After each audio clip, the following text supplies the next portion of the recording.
In the first week of February 1685, in a candlelit bedchamber in the rambling palace of Whitehall, the most charming king England ever had lay dying, and the room around him was a confession. They were all there, the evidence of his 54 years, the mistresses weeping at the door, the grown sons who were dukes, though not one of them could inherit his crown, because every child of his body had been born on the wrong side of the blanket, the patient, plain Catholic wife he had married for her dowry and humiliated for 2 decades and never once put aside, and nowhere in that crowded room, nowhere in the whole kingdom, a single legitimate heir, because in a long life and a great many beds, this most fertile of kings had never managed to father one child who could succeed him. And then very late the doors were cleared. The Protestant bishops who had come to pray with their Protestant king were sent out of the room. And up a private stair, in secret, a priest was smuggled to the bedside, an old man named John Huddleston, who 34 years before had hidden this same king from the soldiers hunting him to his death. And there, behind the locked doors, the King of Protestant England was quietly received into the Church of Rome. He apologized near the end with the last flicker of the wit that had charmed a nation for taking such an unconscionable time to die. The world would remember him as the Merry Monarch, the affable, spaniel-loving, theatre-going king who brought laughter back to England. It is a lovely portrait, and it is a mask. Behind it was a man who had spent his entire life keeping doors locked, and behind those doors were things far darker and far more scandalous than any party the legend remembers. This is the story of what was behind them. He was born to be a king, and the first great lesson of his life was that being a king could get you killed. Charles Stuart came into the world on the 29th of May, 1630 at St. James's Palace in London, the eldest surviving son of King Charles I and his French queen, Henrietta Maria. He was a dark baby, and by the family's own fond account, an unusually solemn and ugly one. His mother would later joke that he had been so black and grave an infant that she was almost ashamed of him. The darkness stayed. He grew into a tall, swarthy, heavy-featured man, and the gravity, though he learned to hide it behind an easy charm, never entirely left him either. It had reasons. For the England into which he was born was sliding, slowly and then all at once, toward a catastrophe without precedent in its history. His father, Charles I, was a small, stammering, dignified man with an unshakable and ultimately fatal conviction that he ruled by the direct appointment of God, that his authority answered to no parliament and no subject, and that to compromise on that principle was a kind of blasphemy. It was a belief that left no room for the men who held the purse strings of the kingdom, and through the 1630s the quarrel between the king and his parliament hardened past the point of repair. By 1642, when the boy Charles was 12 years old, it had become a war, the English Civil War, subject against sovereign, the most terrible thing that can happen to a country, fought up and down the length of England for the better part of a decade. The boy was in it from the start. He was present, a child of 12, at the first great battle of the war at Edge Hill, kept back from the fighting but close enough to see it. As he grew, he was given the trappings of command, made the nominal general of his father's forces in the west of England, a teenage figurehead in a cause that was, battle by battle, being lost.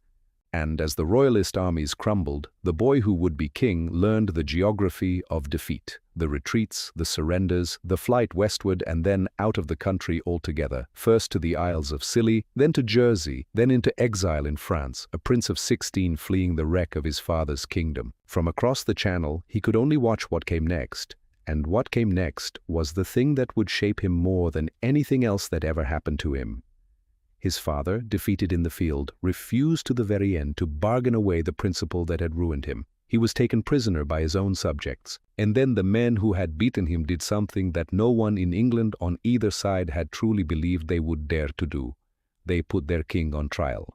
There was no law for it. A king could not, by the Constitution of England, be tried by his own courts, for he was the fountain of all their authority. The men who judged him had to invent the court that judged him, but they did it. In January of 1649, Charles I was brought before a high court in Westminster Hall, charged as a tyrant and a traitor and a public enemy to the people of England, and when he refused, with real courage, even to recognize the court's right to try him, condemned to death. On the 30th of January 1649, on a scaffold erected outside the banqueting house at Whitehall, the beautiful hall his own father had built, under a ceiling painted by Rubens to glorify the divine right of the Stuart kings, Charles I stepped out through a first-floor window onto the black-draped platform, spoke a few quiet words to those near enough to hear, laid his head upon the block, and was beheaded with a single stroke before a vast and strangely silent crowd. A groan went up, one witness said, such as he had never heard before and hoped never to hear again. The King of England had been executed by his own people, in the open, in the heart of his own capital. The prince, who was now, in the eyes of every royalist in the world, King Charles II, was 18 years old and in exile at The Hague when the news reached him. The accounts say that his chaplain, unable to find the words, simply addressed him for the first time as Your Majesty, and that the boy understood at once what those two words meant, and wept. It is worth stopping here at the beginning to weigh what that moment did to him, because everything scandalous and everything formidable that he would later become grew out of it. He had watched, from a distance, helpless, his father hold to a principle unto death and be killed for it by his own subjects, and the killing had solved nothing and settled nothing and had simply left an 18-year-old with a title and no kingdom, a court of quarreling exiles and empty pockets. Whatever else the young Charles took from his father's end, he did not take the lesson that a man should die for a principle. He took the opposite lesson, and he took it to his bones. That principle was a luxury that got kings killed, that the first duty of a king was to keep his throne and keep his head, and that he, personally, would do whatever it took, bend however far he had to bend, lie to whomever he had to lie to, never to end his own life on a scaffold outside the banqueting house. He is reported to have said in later years that whatever happened, he was resolved never to go on his travels again, never to be a wandering, penniless, hunted exile a second time. It was said lightly, as he said most things. He meant it more grimly than anyone around him understood. It would become the hidden principle of a reign that pretended to have none. But all of that was still to come. And none of it was yet possible, because in 1649 the young king was a king of nothing at all, a name, a claim, and a debt, kept alive on the charity of foreign courts, while at home the men who had killed his father set about building an England with no king in it. Before Charles Stuart could become the Merry Monarch, before he could become anything, he would first have to survive the hardest decade of his life, the years of the wilderness, the years on the road, the years that made him. And they very nearly killed him first. For the young king, the wilderness was not a figure of speech. It was a decade of borrowed beds and emptying purses, of courts that weighed his usefulness against the danger of sheltering him, and too often found the danger the greater. He was a sovereign without a single acre he could stand on and call his own, a man who carried a claim to 3 kingdoms and could not always pay for his own dinner. And yet it was in those years, from the cold ceremony of a Scottish crowning to the terror of the English hedgerows, and then through 9 grinding years abroad, that the man the world would later call the Merry Monarch was actually made. The charm, the patience, the bottomless cynicism, the single iron rule of self-preservation, all of it was forged in the wilderness, because the wilderness was where charm was the only thing he had left to sell. He began with Scotland, and the price of Scottish help was his own conscience. The Scots would give him an army, but only if he signed their covenants and swore to their stern Presbyterian faith, a bitter humiliation for a son whose father had gone to the block in part over the government of the church. Charles was 20, he signed. In the bleak opening days of 1651, he was crowned King of Scots at Scone on the 1st of January, in a joyless ceremony stripped of every comfort, made to sit through sermons that reproached his mother's religion and his father's memory, a king held half in honor and half in contempt by the very men who had set the crown upon his head. But the bargain bought soldiers, and in the late summer of that year, he spent them on a single desperate gamble. He marched south into England at the head of a Scottish army, staking everything on a rising of English royalists that never came. The country he crossed was exhausted and afraid, and it stayed indoors. By the time he reached the city of Worcester, near the Welsh border, he had perhaps 16,000 men, and Oliver Cromwell was closing on him with nearly twice that number. The Battle of Worcester, fought on the 3rd of September 1651, ended the dream completely. Cromwell's new model army, disciplined, veteran, overwhelming, broke the royalist lines and drove them back into the streets of the burning city. Charles fought with real and reckless courage. He rode among his men, rallied them where he could, and by more than one account would sooner have been shot on the field than taken alive. It made no difference. His army was destroyed or captured, thousands killed, thousands more herded into churches as prisoners and later shipped to the plantations of the Caribbean to be sold as indentured labor. Cromwell called the victory his crowning mercy. For the 21-year-old king, it was the moment the war stopped being about a throne at all and became only about the next hour and about staying alive to see the one after that. What followed were the most famous 6 weeks of his life. A price of £1,000, a laborer's wages for a lifetime, was set upon his head, with death promised to any who hid him. He could not have been worse built for flight. He stood well over 6 feet, a giant by the standards of the age, dark-complexioned and instantly recognizable. So the disguise had to be total. His hair was cropped short, his skin stained dark with walnut juice, his fine clothes exchanged for the coarse wool of a laboring man. The King of Scots became a woodcutter, then a servant, moving mostly by night through a countryside papered with descriptions of him. And here the story turns on a truth the legend prefers to forget. The men and women who saved him were, over and over again, ordinary Catholics. The very people his 3 kingdoms most feared and most despised, who sheltered their Protestant king at the risk of a traitor's death. It was the Penderel brothers, Catholic yeomen of the Shropshire woods, who took charge of him first at a lonely house called White Ladies, and then at nearby Boscobel. He tried to slip across the Severn into Wales, found the bridges and ferries watched, and was forced back. When soldiers came beating through the trees, Charles and a royalist officer named William Careless climbed into the thick crown of an oak in Boscobel Wood and spent an entire September day hidden among its leaves, listening to the searchers move about below them. That tree would pass into English memory as the Royal Oak, its name hung ever after on 1,000 inn signs. But on the day itself it was a cramped and sleepless terror, a grown king folded into the branches while men with swords hunted him on the ground. From there he was passed to a house called Moseley Old Hall, and to the man who matters most to the very end of this story. There a Catholic priest named John Huddleston fed him, dressed his blistered and bleeding feet, and hid him in the house's concealed priest hole when soldiers arrived to search. Charles did not forget him. 34 years later, dying in his own palace, he would send in secret for John Huddleston once again. But that debt lay far in the unimagined future. And on that night in 1651, the priest was simply one more commoner risking the gallows to keep a hunted man breathing. The flight went on, from one hiding place to the next, across the whole width of southern England. For much of it, Charles travelled in plain sight under a new disguise as the manservant William Jackson, escort to a young gentlewoman named Jane Lane who held a rare permit to ride toward Bristol. So a king crossed his own kingdom holding a lady's horse and keeping his eyes to the ground, trusting his life to a woman's nerve. At Bristol there was no ship to be found. They pressed on, west into Dorset, and then east along the coast, through a chain of failures and near betrayals, until at last, in the middle of October, a coal brig named the Surprise took him off the Sussex shore near Shoreham. Her master, Nicholas Tattersall, carried the fugitive across the channel to Fécamp on the coast of Normandy.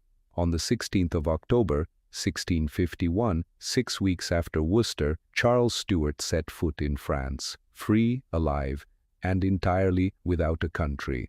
The 9 years that followed were a long education in irrelevance. He went first to Paris, where his mother, Henrietta Maria, kept a shadow court, and where the boy king Louis XIV was his first cousin. There he lived on a thin French pension and a thinner hope. But hope was the first thing the great powers withdrew.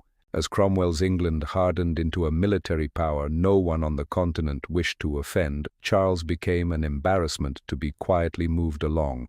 In 1654, with France now courting the Protectorate, he was politely required to leave.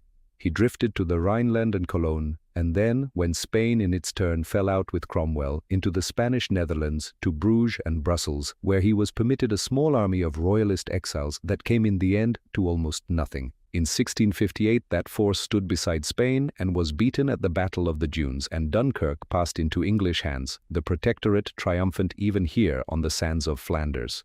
There seemed no floor to how far a king could fall and still be called a king. His court fell with him. It was a threadbare, quarreling thing, a knot of aging royalists disputing over offices in a kingdom they did not hold, and precedence at a table that was often nearly bare. Charles presided over them with a weary, watchful grace, learning the hardest arts of his life, how to manage bitter men, how to promise without paying, how to keep his own counsel absolutely. He was frequently in debt and sometimes pawned what little he owned. His chief adviser, the sober lawyer Sir Edward Hyde, labored to hold the cause together and to restrain its wilder plots. His mother labored from the opposite direction to draw the family toward Rome, and when she pressed his young brother toward conversion, Charles blocked it coldly, understanding already that a man who meant one day to rule Protestant England could not be seen to bend the knee to the Pope, whatever he might in the privacy of his own drifting faith come to believe. The double life had begun early, and through all of it he watched and learned and hardened. He learned to be the most charming man in any room because charm was the only currency an exile still had to spend. He learned to listen, to flatter, to disarm, to wear an easy warmth that never once reached the cold calculation behind his eyes. He watched how the real powers of Europe conducted themselves, how Louis of France treated kingdoms as property and princes as counters in a game, and from it he drew the single conviction that would govern the remainder of his life. His father had held to principle and lost his head for it. The republic that killed him had held to its own principle and hardened into the tyranny it claimed to hate. Charles resolved to hold to nothing but his own survival. He would say in later and easier years that whatever else befell him, he was determined never to go on his travels again. He said it lightly, as he said most things. He had learned it in a place well beyond lightness, and he meant it to the bone. Through those years his agents in England had plotted and risen and failed. The royalist underground was a scattered, penetrated thing, betrayed nearly as often as it acted. Its risings were broken almost before they began, and each collapse cost loyal men their heads and taught the king in exile to trust patience over gambling. By the close of the 1650s, however, the news out of London at last began to shift of its own accord. Cromwell was dead. The great machine he had built was grinding against itself, the army divided, the parliament in confusion, the nation weary to the marrow of soldiers and sermons. Across the water the wandering king waited differently now, renewed his promises, and offered the one thing a tired country might come to want more than righteousness, the memory of an easier world. He had entered the wilderness a defeated boy. He would leave it a man who had looked steadily into ruin and concluded that the only way to survive the darkness was to become a part of it. What waited for him on the far shore was not vindication, and it was not innocence. It was a bargain, and he had long since made up his mind to pay whatever it cost. For 9 years the crown of England had been a phantom, a title whispered in the back rooms of foreign palaces, while Oliver Cromwell governed the 3 kingdoms as Lord Protector, a soldier-statesman ruling in all but name, sterner and more absolute than the king he had helped to kill. The theaters were shut, the maypoles felled, Christmas itself suppressed as a superstition, the laughter of the country lay muffled under the heavy cloth of Puritan piety. But a state built on the singular will of one extraordinary man is a fragile inheritance, and when Cromwell died in September of 1658, the structure he had imposed upon the nation began almost at once to buckle beneath its own weight. His son Richard succeeded him, a decent and unwarlike man with none of his father's iron, and within a year the army that had made the Republic had unmade its heir and left the country drifting without a settled government of any kind. Charles watched from across the water with the patience that had become his chief instrument, a cold, calculated endurance learned in the exile years. He did not lunge for his birthright with a sword, for he had seen enough of war to know that a crown is rarely won on a battlefield if the people themselves will not reach out to take it. So he waited, and he let the Republic exhaust itself, and he made himself ready to appear not as a conqueror come to punish, but as a king come to reconcile. The collapse, when it came, was swift. The army fell to quarreling among its own factions. The nation, worn down by a decade of moral policing and heavy taxation, looked backward with a sudden aching hunger for the world it had torn down. It fell to General George Monk, the commander of the forces in Scotland, a taciturn professional soldier who read the direction of the wind before other men felt it, to engineer the turn. In the first days of 1660, he marched his army south across the Tweed, reached London in February, and set in motion the recall of a free parliament. the body that alone could make the return lawful. Charles, guided by the shrewd hand of Sir Edward Hyde, met the moment with a document that was itself a masterpiece of calculation. From the town of Breda in the Low Countries, he issued in April of 1660 the Declaration of Breda, a promise of general pardon to nearly all who had fought against the crown, of liberty for tender consciences in matters of religion, of arrears of pay to the soldiers, and of a fair settlement of the lands that had changed hands in the upheaval, with every hard particular of it referred deliberately to the judgment of Parliament. It offered mercy and threatened almost no one, and it laid the whole weight of the decision on the men who were about to invite him home. The hardest of those decisions concerned land, the confiscated estates of the crown, the church, and the defeated royalists, much of it bought and sold a dozen times over during the interregnum, and by leaving it to Parliament, Charles ensured that the men who had suffered most for his father would recover least, since only crown and church lands were restored outright, while private purchasers largely kept what they had paid for. It was the shrewd, ungrateful arithmetic of survival, and it would leave a residue of bitterness among his own supporters for years. On the 8th of May, the Convention Parliament proclaimed Charles II the lawful king. The interregnum was over, and it had ended not in battle, but in relief. The return itself had the quality of a pageant staged by Providence. He sailed from the Dutch coast at Scheveningen aboard a great warship that had until that week borne the name Naseby, after the battle in which his father's cause had been broken, hastily and pointedly rechristened the Royal Charles for the voyage home. In the fleet that carried him sailed a young naval official named Samuel Pepys, who would leave to posterity the closest record of the age. On the 25th of May, 1660, the king stepped onto the shingle at Dover, where Monk knelt to receive him, and where Charles, in a gesture of studied symbolism, knelt in turn to give thanks upon the shore of the kingdom he had not seen in 9 years. 4 days later, he rode into London. It was the 29th of May, his 30th birthday, and the capital gave itself over to a delirium that another eyewitness, the diarist John Evelyn, watched from the Strand with tears in his eyes, the streets strewn with flowers and hung with tapestry, the bells pealing, the fountains said to run with wine, the ways so choked with cheering crowds that it took the king 7 hours to cross the few miles to Whitehall. Charles, moving through the roar of a people who all swore they had always longed for him, was said to have remarked dryly that it must surely have been his own fault he had stayed away so long, since he could find no one who did not protest he had ever wished him back. It was the perfect note, and it observed the whole scene from a half-step outside it, the affable king, and behind the affability the man who trusted none of it. The image of the Merry Monarch was born in that week of bonfires, the king who had brought back the light, who would reopen the playhouses and turn a nation of psalm singers into a kingdom of revelers once more. It was an intoxicating story, and Charles stepped into it with instinctive perfection. He walked in his parks, spoke to his subjects, broke down the forbidding barrier that had walled the protector off from ordinary men. He was the living antithesis of Cromwell, accessible, human, seemingly free of the sour and dogmatic hatreds of the age just ended. But beneath the pageantry, the survivor was already at work, and the survivor understood that a broken country could not simply be told to forget. The men who had sat in judgment on his father, who had signed the warrant for the execution outside the banqueting house, the regicides, were still living, many of them still in London, and their continued existence was a standing affront to the divine right he had come back to reclaim. The reckoning, when it came, was measured but exact. The Act of Indemnity and Oblivion passed that summer made good the promise of Breda for the overwhelming mass of Cromwell's servants and soldiers. Nearly all were pardoned, their part in the revolution wiped from the law's memory. Old royalists grumbled bitterly that the king had granted indemnity to his enemies and oblivion to his friends, that the men who had suffered for his father got nothing while the men who had fought against him went free. But mercy, in Charles's hands, was itself a calculation of survival. A kingdom could not be governed by a king at war with half of it. From that general pardon, however, one category of men was deliberately excluded, those who had brought about the death of the king.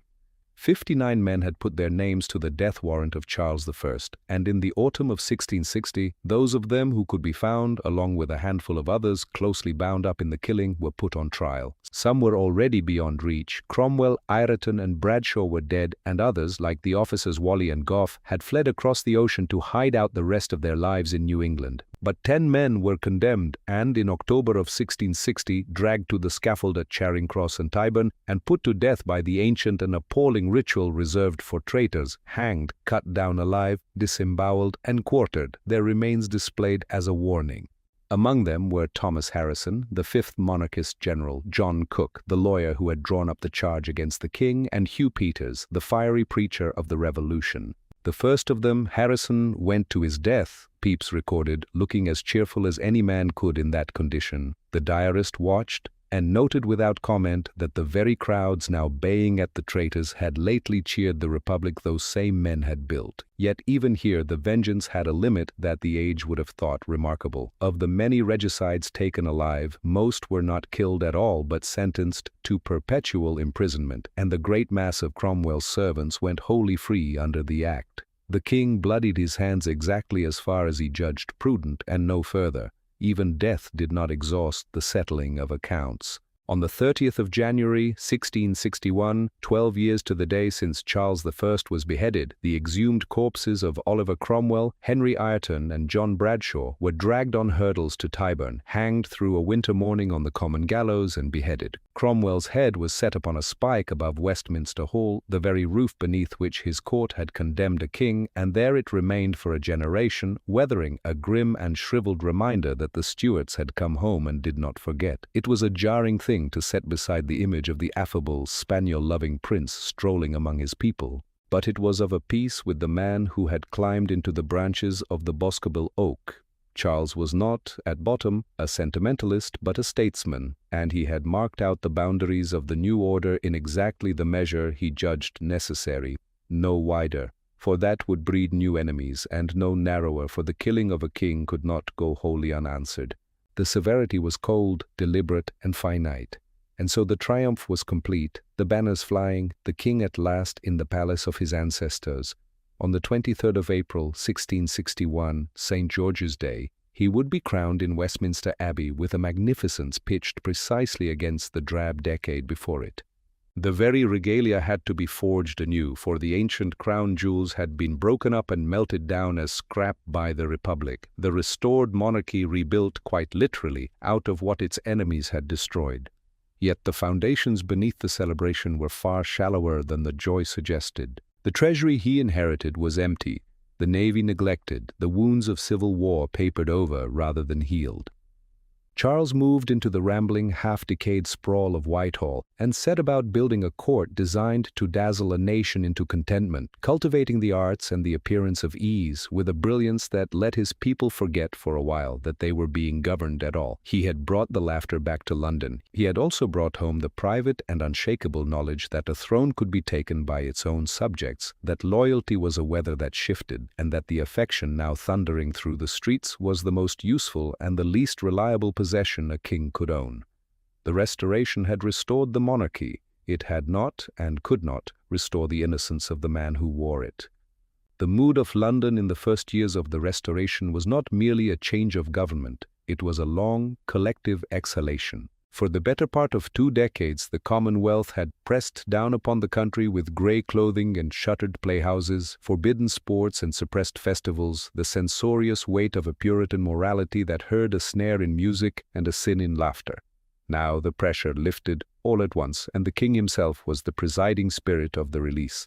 Charles was, by the common testimony of those around him, a man of restless and genuine intelligence, easy in his manner, quick in his wit, possessed of a natural grace that seemed to dissolve the tension of any room he entered. He did not sit remote upon a throne in unapproachable silence as his father had. He walked, he strolled through St. James's Park with his spaniels at his heels, feeding the ducks on the water he had ordered made, playing at Pall Mall along the tree-lined walk, stopping to talk with ordinary subjects who had been raised to fear the very shadow of a king. This was the birth of the Merry Monarch, a figure fashioned to be as unlike Charles I as a son could contrive to be. Where the father had been stiff, formal, and agonizingly distant, the son was fluid, informal, and perpetually within reach. He reopened the theatres, and he did more than reopen them. He licensed 2 companies of players under royal patent, one under Thomas Killigrew, one under Sir William Davenant, and gave the London stage a second life. And upon that stage appeared something England had never lawfully seen. For the first time, women were permitted to act the women's parts that boys had always played. Within a few years, the change was written into a royal patent, and actresses walked out before the footlights as a matter of course. It scandalized the pious and delighted the court, and it turned the playhouse into one of the beating hearts of the new city, a place where the king himself sat near the front, not as a distant icon, but as a spectator who plainly relished the spectacle as much as any commoner in the pit. Two great houses rose to serve the appetite, the Theatre Royal in Drury Lane and the Duke's house across the town, and on their boards the Restoration comedy took shape, quick, cynical, indecent, mocking the marriages and manners of the very people who paid to watch. Samuel Pepys, who thought himself a sober public servant, confided again and again to his diary how he could not keep away from the playhouses and reproached himself and went back the next afternoon. In that small private struggle, the whole loosened temper of the age can be read. To read all of this as mere hedonism, however, is to fall into precisely the trap the king had laid. Charles's charm was not an accident of temperament that happened to make him agreeable. It was the most potent and finely tuned political instrument of the century, and he wielded it with full deliberation. He had learned in exile the one lesson his father never grasped, that a king who is loved is a king who is very hard to remove, and he built his reign upon it. By making the monarchy the fountain of the nation's pleasures, by tying the crown to the return of the very things the people had been made to give up, he made his own survival a matter of public appetite. When Londoners cheered him in the park or at the playhouse, they were cheering their own deliverance from the austerity of the years before, and every easy smile, every witty remark that ran afterward through the coffee houses, every walk he took through his parks without a wall of guards, was a quiet act of statecraft. He was disarming his enemies, not with iron, but with warmth, and he was laying down, against the harder days he knew must come, a deep reserve of goodwill. There was an older, stranger current running beneath the new informality, and Charles understood how to use that too. English kings were held to heal by their touch a disfiguring disease of the glands the people called the king's evil. And with the Restoration, the ancient ceremony returned in full and swelling force.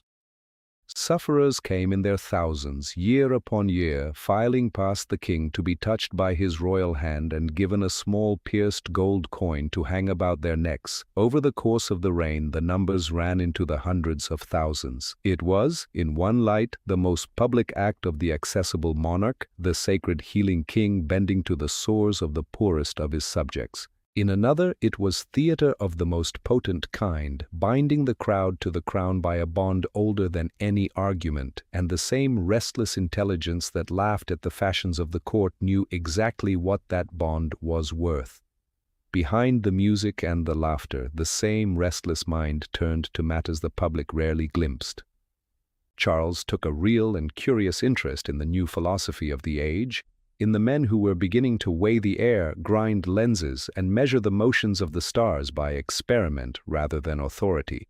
In 1660, a group of such men, meeting after a lecture at Gresham College, resolved to found a society for the study of the natural world, and the king lent it his name and his protection, chartering it 2 years later as the Royal Society.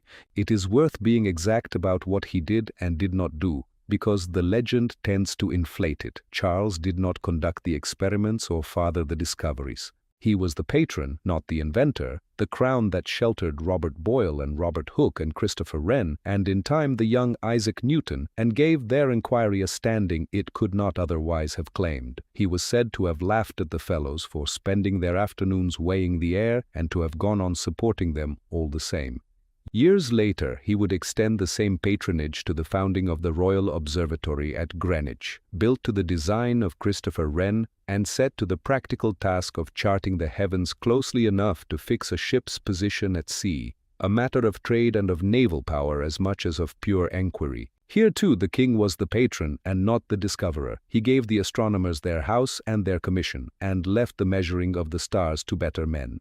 It was the mark of a genuinely modern intelligence, curious and unsentimental, set incongruously above a court that seemed to defy all order. But there was a price to the brilliance, a shadow that lengthened out of the very brightness of it. The extravagance was not only a reaction against the drab years past, it was a manner of living that demanded vast and unceasing sums of money. Charles's appetites did not stop at the playhouse and the hunt. He required constant company, constant novelty, and a scale of luxury that the tax revenues of a kingdom just emerging from civil war could not begin to sustain. Parliament had voted him an income meant to cover the ordinary charges of the crown, and it fell short year upon year, eaten by the pensions, the building, and the women. And Parliament itself, stingy and suspicious, wary of his leanings toward France and reluctant to pour good money into a household it could not audit, would grant no more. And so the king and his purse drifted slowly and dangerously toward a chronic insolvency that would one day leave him hunting for revenue wherever it could be found, and prepared to take it from hands no English king should have touched. An early sign of the sickness came in 1662, when Charles sold Dunkirk, the port on the French coast that Cromwell's soldiers had won and that stood as a monument to English arms, to Louis XIV of France for something above £300,000. It was a fair price and a defensible bargain, and it was also a king quietly selling a piece of his inheritance to the French crown to pay his bills, to a storm of public anger that fell unfairly on the minister who had counseled it. The transaction passed. The habit it revealed did not. The pleasure was real. It was also from the beginning a debt accruing quietly against the reign. He gathered about him men as quick and as cynical as himself, the poet John Wilmot, Earl of Rochester, and the loose, brilliant circle the town called the Merry Gang, who treated the world as a stage for their own wit and made sport of the sober men who tried to hold the king to account. They wrote their satires, they drank, they gambled, they mocked, and Charles allowed it, even encouraged it, because a court that took nothing seriously was a court that kept his critics perpetually off balance. He was the master of the graceful evasion, the man who could not be cornered because he was never quite still. When an opponent sought to pin him down, the king would laugh, or turn the subject, or set a jest so neatly that the complaint lost its edge and its audience. And always he presented to the world the face of a monarch too agreeable and too amusing to be a tyrant. And yet, in the private rooms of Whitehall, away from the applause of the playhouse and the chatter of the park, he was another man entirely. He was a man who remembered the fall of the axe outside the banqueting house, and the groan of the crowd that answered it. He was a man who had shivered through wet English nights with £1,000 set on his head, kept alive by the nerve of a few country people who chose to hide him. He knew, as few of the men laughing around him knew, that the love of a crowd was a vapor that could rise and vanish in a season. He wore the charm as deliberately as a soldier wears armor, and he never for a single hour mistook the performance for the truth of his situation. One may observe the merriment and still not be deceived by it, for the king never was. The one conviction beneath all the ease was the one he had carried out of exile, that in the long game of kings, the only victory that finally counts is to be the man still standing when the music stops. He had turned the monarchy itself into a performance, and for the moment the nation was a willing audience. But the performance grew more costly by the year, and with it grew the influence of those who whispered in his ear, who would one day draw him toward choices that set his own survival against the peace of the kingdom he had so carefully charmed. Already, at the very center of the glittering court, the most expensive of all his indulgences was gathering, not the theater, not the science, not the wit, but a company of women whose quarrels and appetites would drain his treasury, humiliate his queen, and corrupt the whole machinery of royal favor. The Merry Monarch had built a kingdom of pleasure to conceal a heart of cold and patient iron. The pleasure was about to present its bill. To the country at large, the restoration of 1660 looked like a return to the natural order of things. The maypoles raised again, the playhouses lit, a king walking among his people where a protector had ridden behind a guard. But at Whitehall, the restored court became something the old monarchy had never quite been. A feverish, competitive, ruinously expensive pursuit of pleasure that served at once as a distraction from the labor of government and as an instrument of the king's control. At the center of it stood Charles, and around him gathered a company of women who would come to define the reign's public face, its private corruption, and in the end, its gravest dynastic wound. The scandal was never merely that the king kept mistresses. It was what the keeping of them cost, in public money, in the humiliation of a wife, and in the slow rotting of the whole system by which a crown rewards loyalty and buys service. The first and most formidable of them was Barbara Villiers, whom Charles made Countess of Castlemaine and in time Duchess of Cleveland. She was a woman of striking beauty and, by every contemporary account, a temper that could empty a room of courtiers. She had attached herself to the king in the last months of his exile, and when he came home, she followed him into the heart of the palace with an assurance that broke every precedent of discretion. Earlier royal mistresses had worked in the shadows, their influence contained, their presence unadmitted. Barbara Villiers operated in the full light of the court. She held her own apartments at Whitehall, often more splendid than the Queen's. She extracted grants of money and crown land on a scale that drew the wealth of the nation into her household. And when the King's sober chief minister, Edward Hyde, Earl of Clarendon, tried to check her, she turned upon him with a fury that helped, in the end, to break him. Charles, whose lifelong instinct was to avoid a scene and keep his own path frictionless, gave her very nearly everything she demanded. He created her a countess in her own right, settled great pensions upon her, allowed her the run of the palace, and paid her gambling losses, which ran to figures that would have kept a regiment. Contemporaries traded appalled estimates of the plate and jewels and land that passed through her hands. When she chose, in 1663, to convert openly to the Church of Rome, it caused a scandal the king waved away with the remark that he never troubled himself over the souls of ladies. And her power reached past her own accounts into the making and breaking of ministers. It was Barbara Villiers, as much as any man, who helped drive the old Earl of Clarendon from office in 1667, and she was seen to gloat from her window as the fallen minister walked away from the court for the last time. She was the first of the great mistresses of the reign, and she set the pattern all the others would follow. The king's favor was a currency, and the women who commanded his bed became the bankers of it. This was the swarm, a succession of women who were not ornaments to the reign but working parts of it. After Castlemaine came others, each in her season.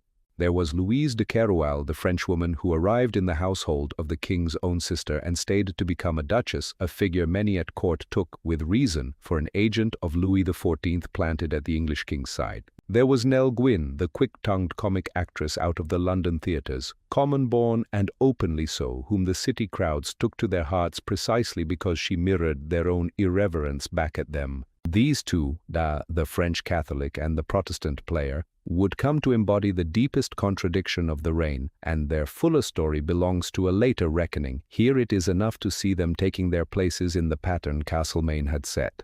Around and behind them moved others still, the actress Moll Davis, and reaching back into the exile years, Lucy Walter, who had borne the king his eldest son long before he had a throne to sit on.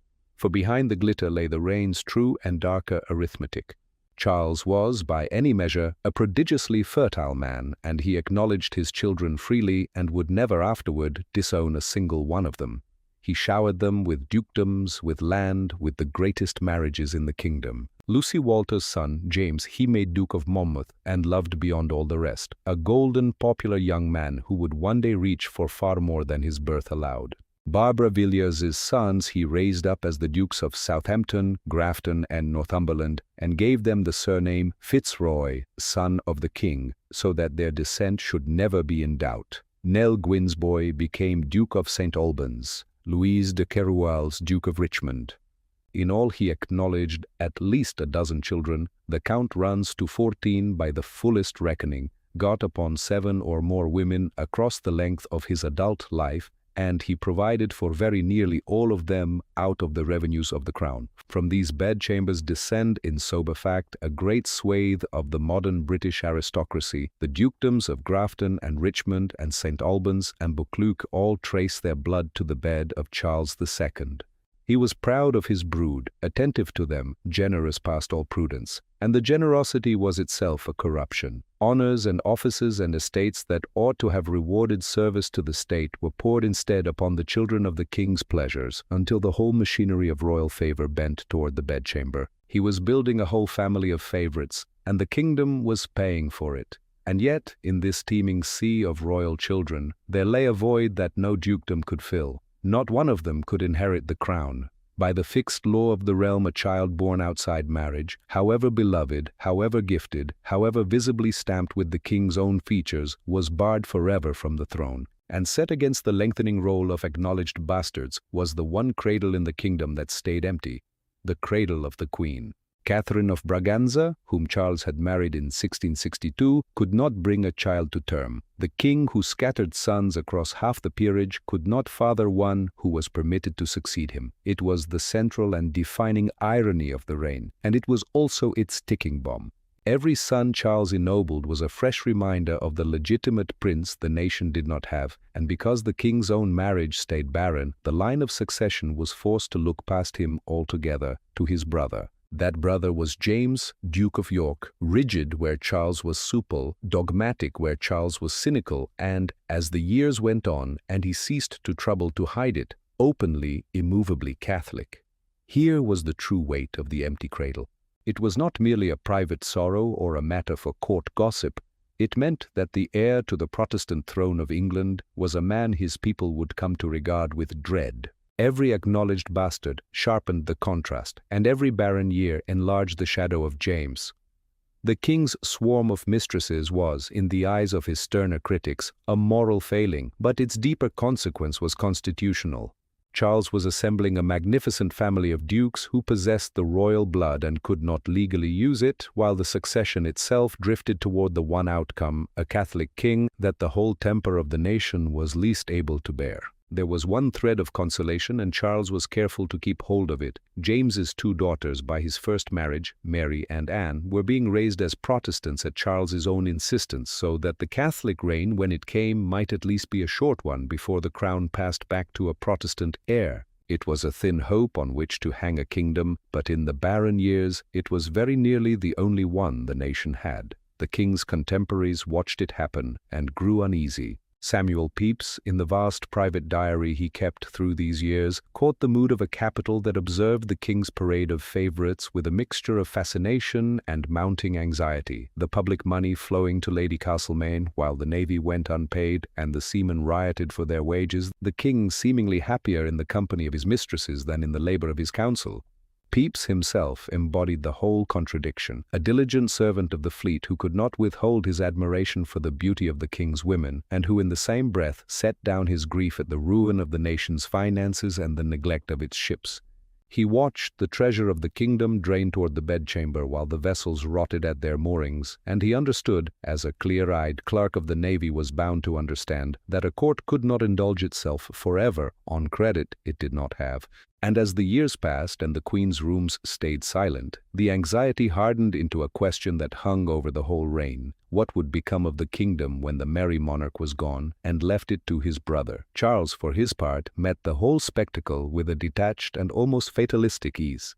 His charm was his shield, and he used it to disarm the reproaches of his ministers, to laugh away the sermons of his bishops, and to keep his people's eyes fixed on the glittering surface of his court rather than the precariousness beneath it. He gave the nation stories and scandals and the sense of a perpetual celebration, but he was a man who lived wholly in the tactical present, and in living there he was quietly mortgaging the future. He had sworn out of the wound of his exile that he would never again be a king of nothing, yet by the appetites of his own reign he was steering his dynasty toward the very ruin he had spent his life evading. The swarm was not, in the end, a collection of lovers. It was the visible sign of an invisible failure, a house of Stuart running out of time at the very moment it seemed most secure. Its heir, a man half the country would rather die than crown. The marriage of Charles II was, from the very first, a transaction of cold necessity. By 1662 the Restoration was 2 years old, the king's court already a crowded and chaotic institution, but the royal treasury was not crowded with anything at all. It was a hollow shell, and the kingdom, glad as it was to have its monarch home, remained deeply wary of a crown that had to come cap in hand to Parliament for every shilling. Charles needed money, and he needed it in a form that did not require him to beg it from the men at Westminster. He found his answer in a Portuguese princess, Catherine of Braganza, the daughter of a royal house that had only lately won its own independence from Spain and was hungry for a powerful Protestant ally. Catherine was not the choice of the heart, she was the choice of the map and the ledger. Her dowry was a king's ransom, some 2 million crowns in money, together with the North African port of Tangier and the island of Bombay off the coast of India. It was a settlement that reached far beyond the immediate relief of cash. Tangier commanded the mouth of the Mediterranean, and Bombay, granted to the crown and soon leased to the East India Company, would in time become the very nucleus of British power in the East. In marrying for her portion, Charles was, without in the least intending it, planting the seed of an empire. The cash, characteristically, arrived slow and short. Cash-poor Portugal paid much of the promised sum in sugar and goods rather than coin, and the treasury Charles had hoped to fill stayed half empty even now. But for the woman herself, arriving seasick and feverish at Portsmouth in the spring of 1662, the marriage was a plunge into a foreign and hostile world. She was 23, small, dark-eyed, and profoundly devout, raised in the cloistered quiet of an Iberian convent court that had left her wholly unequipped for the sharp-tongued, worldly, viciously competitive court of the Merry Monarch. She spoke almost no English. She was ringed about by stiff, suspicious Protestant courtiers who regarded her faith as a foreign contagion and her Portuguese attendants as a nuisance to be dispersed, and at the center of it stood the king. Charles met her at Portsmouth with a warmth that was, for a moment, genuinely disarming. He could be, when he chose, the kindest-seeming man in England, but beneath the grace lay a distance of character that no diplomacy could close. He lived for the public stage, the quick retort, the shifting theatre of his favorites. She asked only to be a wife. Between those two facts there was no bridge, and Charles, who bent every other difficulty of his life with charm, did not trouble to bend this one. They were married at Portsmouth on the 21st of May, 1662, in two ceremonies at once, a secret Catholic rite to satisfy her conscience, and a public Protestant one to satisfy his kingdom, the double wedding an apt emblem of a reign that would live from first to last on both sides of a locked door. She would never be crowned at all, because she could not, as a Catholic, take the sacrament of the Protestant Church. There could be no coronation for her, and so England's queen passed her whole life beside the throne without ever being formally set upon it, an early and very public sign of how little room the kingdom meant to make for what she was. The cruelty declared itself almost before the ink was dry. Charles had already resolved to appoint his reigning mistress, Barbara Villiers, Lady Castlemaine, as a lady of the bedchamber to his new queen, to install, that is, the most notorious woman in England among the intimate attendants of the wife he had just married. It was a calculated humiliation, and Catherine, when she understood it, did the one thing left to a powerless woman. She refused. She struck the name from the list and would not be moved. What followed was among the ugliest episodes of the early reign. Charles did not merely press her, he ground her down with a cold and relentless authority, sending home nearly the whole of the Portuguese household she had brought for comfort, threatening to strip her of the rest and leave her friendless in a country whose language she could not speak. He set the old Earl of Clarendon, who thought the whole business shameful and undertook it only under command, to reason the Queen into surrender, and the standoff dragged on through the autumn of 1662, the court taking sides, the ambassadors reporting it across Europe as a wonder. He let her weep and remained unmoved by the weeping, the celebrated charm gone glacial and exact. He forced the matter until the Queen had no choice but to yield and receive among her own women the living evidence of her husband's infidelity. In that surrender, the whole shape of the marriage was fixed. Catherine was to be the royal figurehead, the necessary instrument of the succession, while the true emotional life of the king ran everywhere but toward her. And yet within that cruelty lies a paradox that has never been easy to reconcile, and the film will not pretend it away.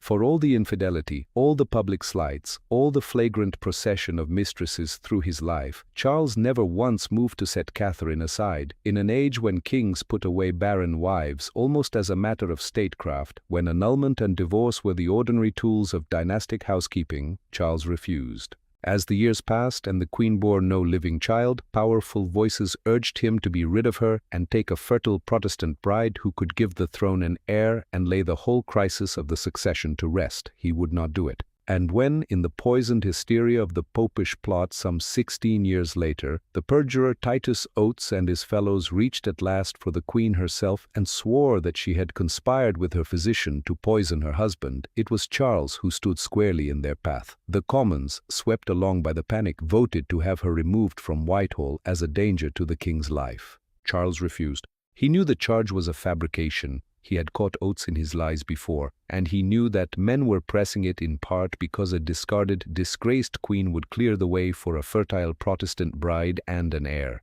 He was said to have answered that they thought he had a mind to a new wife, but that he would not suffer an innocent woman to be wronged. and he faced down her accusers and kept her at his side. It was, in the whole squalid record of the plot, one of the few times the king spent his own safety to shield another. The man who could be so glacially cruel to her in private was, in the moment that mattered most, the one shield she had. But the deepest tragedy of the marriage was neither the humiliation nor the coldness. It was the failure of the cradle. Against the swarming, ever-multiplying family the king fathered elsewhere, the Fitzroy dukes, the sons of Nell Gwyn and Louise de Kéroualle, the whole glittering brood of acknowledged bastards, stood the silence of the queen's apartments. Catherine conceived and lost what she carried through a succession of miscarriages, each one a private agony played out before a court that whispered and counted and waited. She fell so gravely ill at one point that she was thought to be dying, and in her fever spoke tenderly of the children she believed she had borne him, though there were none. With every failed hope, the shadow of the king's brother, the rigid and openly Catholic James, fell longer across the future of the throne, and so the queen's barren body became, through no fault of her own, the pivot on which the whole coming crisis of the reign would turn. Charles, as ever, lived not in that gathering future but in the tactical and immediate present. He allowed his wife to be humiliated because her humiliation was the price of his own comfort. He kept her because she was the only lawful anchor his crown possessed, and because, in his cold and complicated way, he had settled that she should not be wronged past a certain point. Both things were true of him at once, and neither cancelled the other. That is the hard shape of the man and of the marriage. A wife slighted daily and defended absolutely, injured by her husband's pleasures and sheltered by his will, humiliated in her drawing-room and protected on the scaffold's edge. He had spent his whole life ensuring that he himself would never again be a wanderer with nothing. But the one thing that truly secures a dynasty, a lawful heir, a child born within the marriage, was the thing his fertile reign could never produce. By the later 1670s, the court had become a pressure vessel of ambition, faction, and fear, and the king's charm was beginning to fray against a kingdom that no longer laughed easily along with him. The mistresses were no longer merely a private scandal. They had become the conduits of political influence, of French money, and of the hidden religious sympathies the king kept locked behind his own doors. And through it all, Catherine remained a quiet, devout, unbeautiful presence in a palace that had largely forgotten the meaning of the word, watching the man she had married gamble year upon year with the security of a crown he could not, in the end, pass to any child of his own body. She had come to England expecting a partnership and been given a part instead, to endure. She endured it longer and with more dignity than almost anyone at that glittering and pitiless court believed she would. Slowly over the years, she learned its language and its ways. She is remembered still for helping to make the drinking of tea a fashion in England, and she won from a court that had first despised her a wary and then a genuine respect, until even her husband's people came to see the quiet steadiness of the woman they had mocked. She would outlive Charles by 20 years, return at the last to her native Portugal, and there, remarkably, rule it for a season as regent, the overlooked Portuguese bride ending her life as a sovereign in her own right. But that vindication lay far off. The queen who had been meant to secure the English dynasty could not. And in that failure, more than in any treaty or any mistress, lay the wound from which the House of Stuart would not recover. The transition from the triumphant early years of the Restoration to the dark summer of 1665 was marked by an unnatural stillness in the air. For 5 years, England had celebrated its return to royalty with a frenzy of theatre, fashion, and courtly excess, as if trying to drown out the memory of the austere decade that had preceded it. But the spring of 1665 brought with it a dry, stifling heat that seemed to hang over the capital like a shroud. The Thames, usually a bustling highway of commerce and gossip, became sluggish and foul-smelling under a cloudless sky. In the cramped, timber-framed parishes outside the city walls, where the poor lived packed together in narrow alleys that never saw the sun, a whisper began to circulate, a whisper of an old and terrible enemy that had returned to claim the city. It began quietly in the parish of St. Giles in the Fields, a squalid suburb of tenements and open sewers. In April, the weekly bills of mortality, the broadsheets printed by the company of parish clerks to record the deaths in each district, noted a small, unusual rise in the category of fever. By May, the word could no longer be avoided or disguised in the official records. The plague had returned. It was the bubonic pestilence, the ancient scourge that had periodically devastated Europe since the Middle Ages, carried silently through the dust by the fleas that lived on the city's vast population of rats. To a population that understood nothing of bacteria or vectors, the disease was an invisible, airborne poison, a miasma born of corrupt air and divine wrath. As the heat of June intensified, the disease broke out of the suburbs and swept into the walled heart of London. The transformation of the city was swift and terrifying. The wealthy were the first to understand what was coming, and they did not wait to witness the worst of it. The roads leading west and north out of London became choked with the carriages of the nobility, the gentry, and the wealthy merchants, all fleeing to their country estates. The king and his ministers watched the weekly mortality figures double, then triple, with a growing sense of helplessness. Charles II was a man of physical courage, but he was also a supreme realist. He knew that a king could not govern from a tomb, and that his presence in London would do nothing to stop the spread of the infection. In late June, the royal coaches were prepared at Whitehall. The court fled first to Hampton Court, then southwest to Salisbury, and finally to the remote security of the university town of Oxford. Behind them, London was left to its agony. The city of nearly 500,000 souls was effectively quarantined from the rest of the kingdom, as neighboring towns set up armed guards on the roads to turn back any traveler from the capital. The Lord Mayor of London, John Lawrence, and a handful of dedicated magistrates remained behind to maintain some semblance of order in a city that was rapidly becoming a charnel house. They were joined by George Monk, the Duke of Albemarle, the old soldier who had helped restore the king to his throne, who now stayed to govern the ruins of the capital with the same grim efficiency he had shown in war. But there was little they could do but manage the dying. The administrative response to the disaster was brutal and desperate. Under the plague regulations, any house where the infection was discovered was immediately sealed shut for 40 days. A red cross, 14 inches high, was painted on the door, accompanied by the solemn inscription, "Lord have mercy upon us." Watchmen were stationed outside day and night to ensure that no one entered and, more crucially, that no one escaped. It was a policy of forced quarantine that turned private homes into family tombs, locking the healthy in with the sick and the dying. Inside those shuttered rooms, the disease ran its course in the summer heat. The symptoms were agonizing. High fevers, violent vomiting, and the appearance of the buboes, hard painful swellings in the groin and armpits that turned black as the tissue died. If the buboes did not burst naturally, death followed within days, often preceded by a wild raving delirium. Through the eyes of the great diarists of the age, the true horror of that summer remains preserved in vivid, chilling detail. Samuel Pepys, who chose to remain in London for much of the epidemic to oversee the business of the Navy Office, recorded his walks through streets that grew emptier and more silent with each passing week. He wrote of how the sight of the red crosses on the doors in Drury Lane first chilled his blood, and how, by July, the bustle of the city had been replaced by an eerie, heavy quiet. The shops were closed, the markets were deserted, and the only sound to be heard in many lanes was the constant, melancholy tolling of the church bells.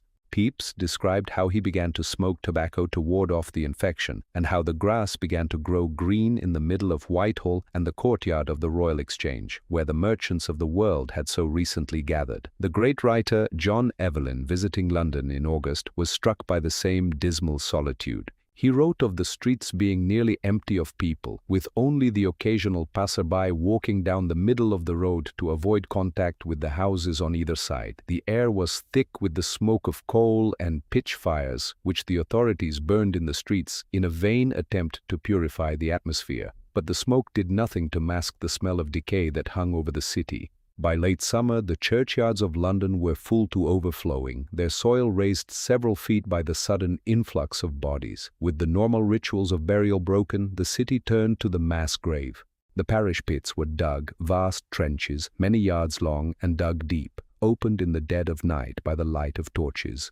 In the darkest hours, when the streets were at their quietest, the death carts made their rounds, their drivers ringing handbells and calling out the grim refrain, "Bring out your dead." The bodies, wrapped in simple shrouds or whatever rags were at hand, were piled into the carts and taken to the pits, where they were tipped in without ceremony, layer upon layer, and covered with quicklime and earth. The searchers of the dead, poor, elderly women hired by the parishes to examine the corpses and report the cause of death were often bribed by families who wished to avoid having their houses sealed, meaning the official death toll, high as it was almost certainly an underestimate. In the clean, quiet air of Oxford, the court of the Merry Monarch continued to function, but it was a government in exile, shadowed by the disaster in the capital.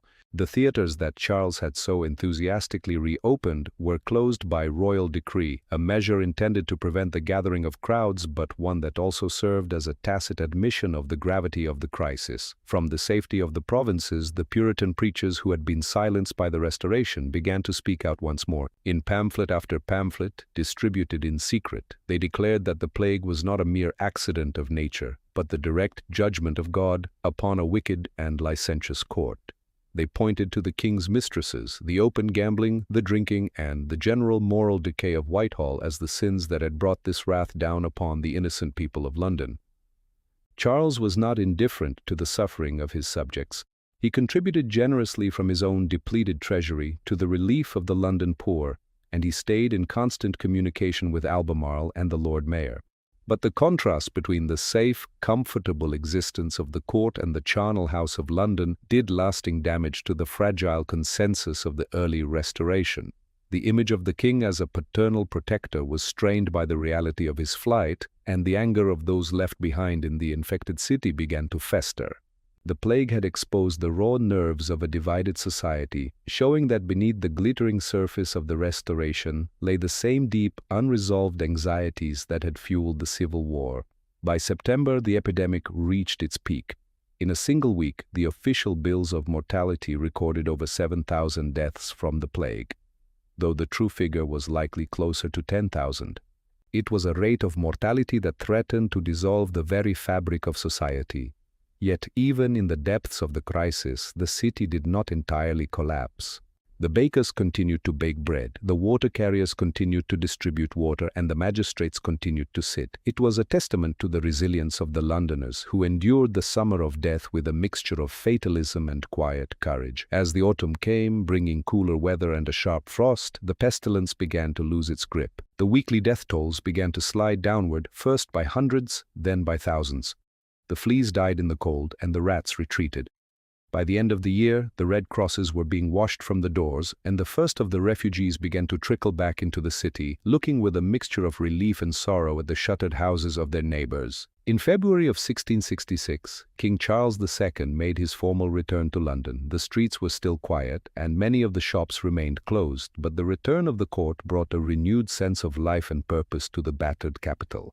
The king rode through the city to the cheers of those who had survived, a public display of solidarity that was intended to heal the wounds of the previous year. The Great Plague of London had claimed the lives of perhaps 100,000 people, nearly a fifth of the city's population, in the space of less than 9 months. It was a catastrophe of biblical proportions, a grim reminder of the fragility of the human world in the 17th century. Yet, as the survivors began the work of rebuilding their lives and their businesses in the spring of 1666, they could not know that the ordeal of London was not yet over. The city had survived the pestilence, but the dry, parched summer that followed brought a different kind of danger.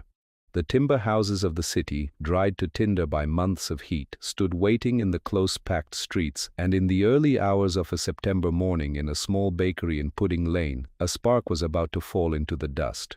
The plague had scarcely loosened its grip on London when the city met its second catastrophe in as many years, and this one it could watch coming, roof by roof, in the dark. It began in the small hours of Sunday, the 2nd of September, 1666, in the shop of a baker named Thomas Farriner on Pudding Lane, a cramped street running down toward the Thames a little above the bridge. An oven imperfectly raked out and banked for the night was a common enough hazard, and a house fire in the timber warrens of the old city was no rarity at all. But the summer had been the driest in living memory. The same long heat that had bred the pestilence had baked the oak and pitch and thatch of London to tinder, and that night a hard wind was blowing out of the east. The flames took the neighboring houses, and the wind took the flames, and by the time the alarm bells began to sound across the sleeping parishes, the fire had already become something that no engine and no science of the age could stop. The first response was the response of frightened officials in every age: delay. The Lord Mayor, Sir Thomas Bloodworth, was roused from his bed and brought to the scene, and the one thing that might yet have saved the city, the swift pulling down of houses to starve the fire of fuel, a firebreak torn across its path, was the one thing he would not order, for the houses were private property, and a magistrate who demolished them might be made to pay for them. He looked at the blaze, and by Samuel Pepys's account dismissed it with contempt, saying that a woman might put it out with water, and went back to his bed.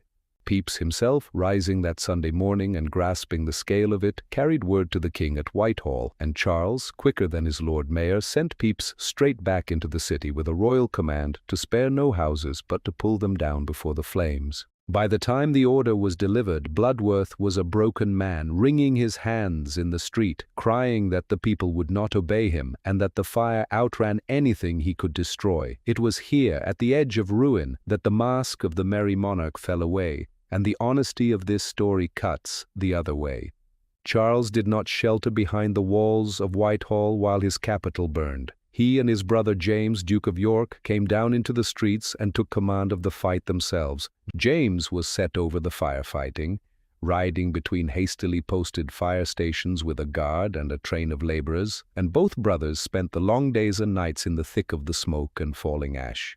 They overruled the timid magistrates and ordered the demolitions that should have begun on the first morning. When hooks and axes proved too slow, they had gunpowder brought up from the dockyards to blow whole rows flat and rob the fire of its road. Eyewitnesses saw the king on foot in the mud and water, soot on his face and his fine clothes fouled with ash, passing buckets in the human chains, standing among the workmen, and handing gold from his own pocket to keep them at the labor. It was a picture of kingship that London had not seen in a generation, not a distant symbol, but a man among men, sweating at the fire lines to save the roofs of his subjects, and it was, without much argument, the finest hour of his reign. For all of it, the fire won for 4 days.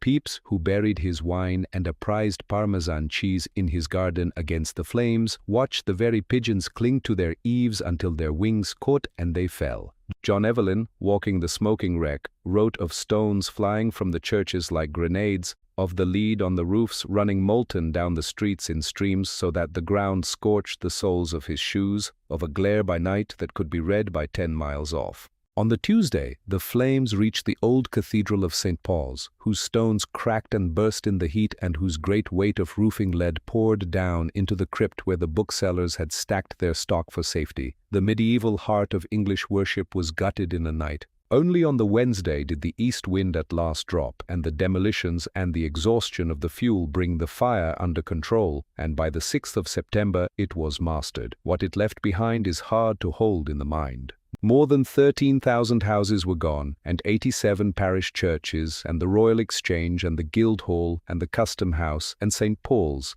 Something near 4/5 of the walled city had been burned to a black waste of standing chimneys and glowing cellars.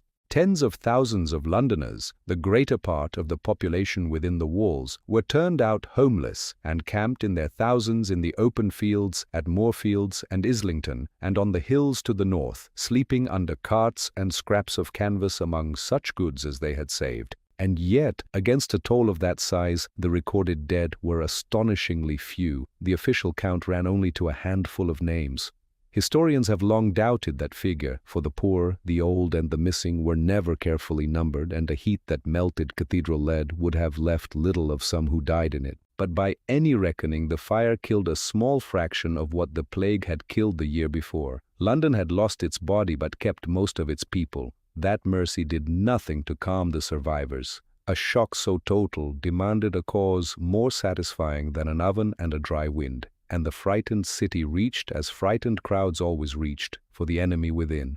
The rumor ran through the ashes that the fire had been set, that the Dutch, with whom England was at war, or the French, or above all the Catholics, had put the city to the torch as an act of treason. Men spoke of fireballs thrown into houses and of foreigners caught in the act, and the mob turned on any stranger with a foreign tongue, beating Frenchmen and Dutchmen in the streets and dragging them before magistrates. Charles, who knew perfectly well that his capital had burned by accident, rode out to the refugees in the fields and spoke to them from horseback, telling them plainly that the disaster was the hand of God and no plot of men, and urging them to go home in peace. For once the king's charm was not enough. The suspicion was older and deeper than he was, and it wanted a body. It found one in Robert Hubert. He was a watchmaker's son from Rouen, a Frenchman, simple-minded and unstable, and by the accounts a man with a maimed hand who could barely have done what he claimed to have done. Yet claim it he did. Taken up in the panic, he confessed that he had started the fire, that he had thrust a fireball on a pole through the window of the bakery in Pudding Lane, that he had done it as the agent of a plot. His story was a shifting, self-contradicting thing that fell apart at a touch, and almost no one who heard it believed it. The king's own Lord Chancellor, the Earl of Clarendon, wrote afterward that neither the judges on the bench nor any sensible person present thought the wretched man guilty of anything but madness. It made no difference. In the temper of that autumn, a confession was enough, and a foreign Catholic who insisted on his own guilt was too useful to spare. Hubert was convicted on his own word and hanged at Tyburn. Only later did the full obscenity of it come clear, when the master of the ship that had carried him from France testified that Hubert had not so much as landed in England until 2 days after the fire began. He had confessed to a crime he could not have committed, for an arson that had never happened, and an innocent man had died to feed the city's need for a culprit. It was the first of the quiet, ugly sacrifices of the reign, and it would not be the last. The government's own considered judgment, when the panic cooled, was the truth. A parliamentary inquiry concluded that the fire had been an accident of oven and wind and drought, no more. But it was not the government's verdict that London chose to remember. 15 years later, at the height of a fresh wave of anti-Catholic terror, an inscription was cut into the tall stone column that Christopher Wren and Robert Hooke had raised near the spot where the fire began, the monument, recording as fact that the city had been burned by the treachery and malice of the Popish faction. The lie stood carved in the heart of London for a century and a half, and was not chiseled away until 1830. The innocent Hubert's ghost had been given a monument of stone, and the fable outlived the man who died for it. Out of the ruin came the one wholly good thing. There was a moment in the first days when it seemed London might be rebuilt entire. Wren and Evelyn both laid grand plans before the king for a new city of broad avenues and open piazzas swept clean of the medieval tangle. The dream died on the hard ground of property and haste. Men owned their scorched plots and wanted their own houses back where they had stood, and the city could not wait years for a master plan. So London rose again, largely along its old lines, but transformed. Bexley, built now in brick and stone by the order of a rebuilding act, wider in its ways, proofed against the next fire. And Wren was given his cathedral. The new St. Paul's would climb from the ashes of the old over more than 30 years, its great dome not finished until 1710, long after the king who commissioned it was dead. And with it Wren raised more than 50 new churches across the city, and the monument itself. The London that the world would come to know was born in the embers of 1666. For Charles, the fire had been the rarest thing in his life, an ordeal in which the mask and the man were the same, in which he had simply and plainly been brave and useful and good. He emerged from the fire lines with his reputation not merely intact but burnished, a king who had earned his crown by the sweat of one terrible week. But the year that made him a hero was also the year in which the deeper danger of his reign began to take shape, not in fire or plague, which a man could fight in the open, but in the dark, in a secret understanding forming across the Channel, where the King of France was already reckoning what an English king in need of money might be persuaded to sell. The court of Charles II was never simply a place of pleasure. It was an instrument of government, and its most private rooms were among its working parts. By the beginning of the 1670s, the contradiction at the center of the reign could be read in the persons of two women who shared the king's bed and divided his court between them. One had risen from the gutter of London and was loved by the people as one of their own. The other had been sent across the Channel by the King of France and carried his interests into the royal bedchamber like a letter that never stopped being delivered. Between them, they were the reign in miniature, the people's mistress and the foreign kings, the English street and the French leash, held in balance by a man who found the arrangement useful. Nell Gwyn had come up from nothing. She was born about 1650 into the poorest sort of London life. Her later enemies said she had been raised in a bawdy house, and she never troubled to deny the meanness of her beginnings. And she first came to notice as an orange girl at the King's Theatre in Drury Lane, one of the sharp-tongued young women who sold fruit to the pit and carried messages between the gallants and the actresses for a coin. The Restoration had brought a novelty to the English stage that the Puritans would have thought an abomination. Real women playing the women's parts that boys had always played before. Nell climbed from the orange basket onto the boards, and there she found her gift. She could not read. To the end of her life she signed her name with a labored pair of initials, but she had a comic timing and a quickness of tongue that made her the most delightful comedienne of the London stage. She was at her best in the sparring, quick-witted comic parts that seemed written half for her own person, and in the saucy prologues and epilogues she delivered straight out to the pit, teasing the very gallants who had come to stare. The playwrights of the day shaped their lines to her strengths, and Samuel Pepys, who adored her, called her simply "pretty witty Nell." She rose through the keeping of one man and then another, both of them, as it happened, named Charles, and when the king took her up she is said to have called him, with the flat cheek that was her trademark, her Charles III. She became the king's mistress around 1668, and she remained, of all the women in his long life, the one the country could forgive him. She bore him 2 sons, and the elder was in time made Duke of St. Albans, so that the orange girl's boy took his place among the peers of England. Yet Nell herself was never given a title, never made a duchess, and seems never to have much wanted to be. She kept her house in Pall Mall, and her sharp tongue and her open hand. She was famously generous and famously without pretension, and the London crowd loved her for being exactly what she was and pretending to be nothing finer. It is in that affection that the reign's most famous retort belongs. When her coach was set upon in the street one day by an angry mob who took her for the hated Catholic Frenchwoman, Nell is said to have put her head from the window and quieted them with a line that has clung to her memory ever since. "Pray, good people, be civil. I am the Protestant whore." The story is traditional, near contemporary, and perhaps too perfect to be literally true, but it survived because it was true in the deeper sense. The people knew whose side Nell was on, and it was theirs. The other woman was a different order of thing entirely. Louise de Kéroualle was a Breton noblewoman of good family, and she came to England in 1670 in the train of the person Charles loved best in the world, his sister Henrietta Anne, whom the family called Minette, the sister-in-law of Louis XIV, who had crossed to Dover that summer on what the public was told was a visit of state. Within weeks of returning to France, Minette was suddenly dead at 26, and Louise, left behind, did not go home. She was found a place as a maid of honor to Queen Catherine, the wronged wife's household maid, once again into a waiting room for her husband's mistresses, and by 1671 she had become the king's. What followed marked the difference between her and Nell as plainly as a ledger. In 1673 she was created Duchess of Portsmouth. Her son by the king was made Duke of Richmond, and Louis XIV, well pleased, saw to it that she was granted an estate and standing in France as well, so that she held rank on both sides of the Channel at once. She was a great lady, and she was a Catholic, and she was French, and the English hated her with a completeness they never came close to feeling for Nell. They hated her because they sensed correctly what she was for. Louis XIV understood Charles better than most of Charles's own subjects did, understood that here was a king of expensive tastes and bottomless insecurity, haunted by his father's scaffold and his own years of penniless exile, who wanted above all things the money that would set him free of his parliament.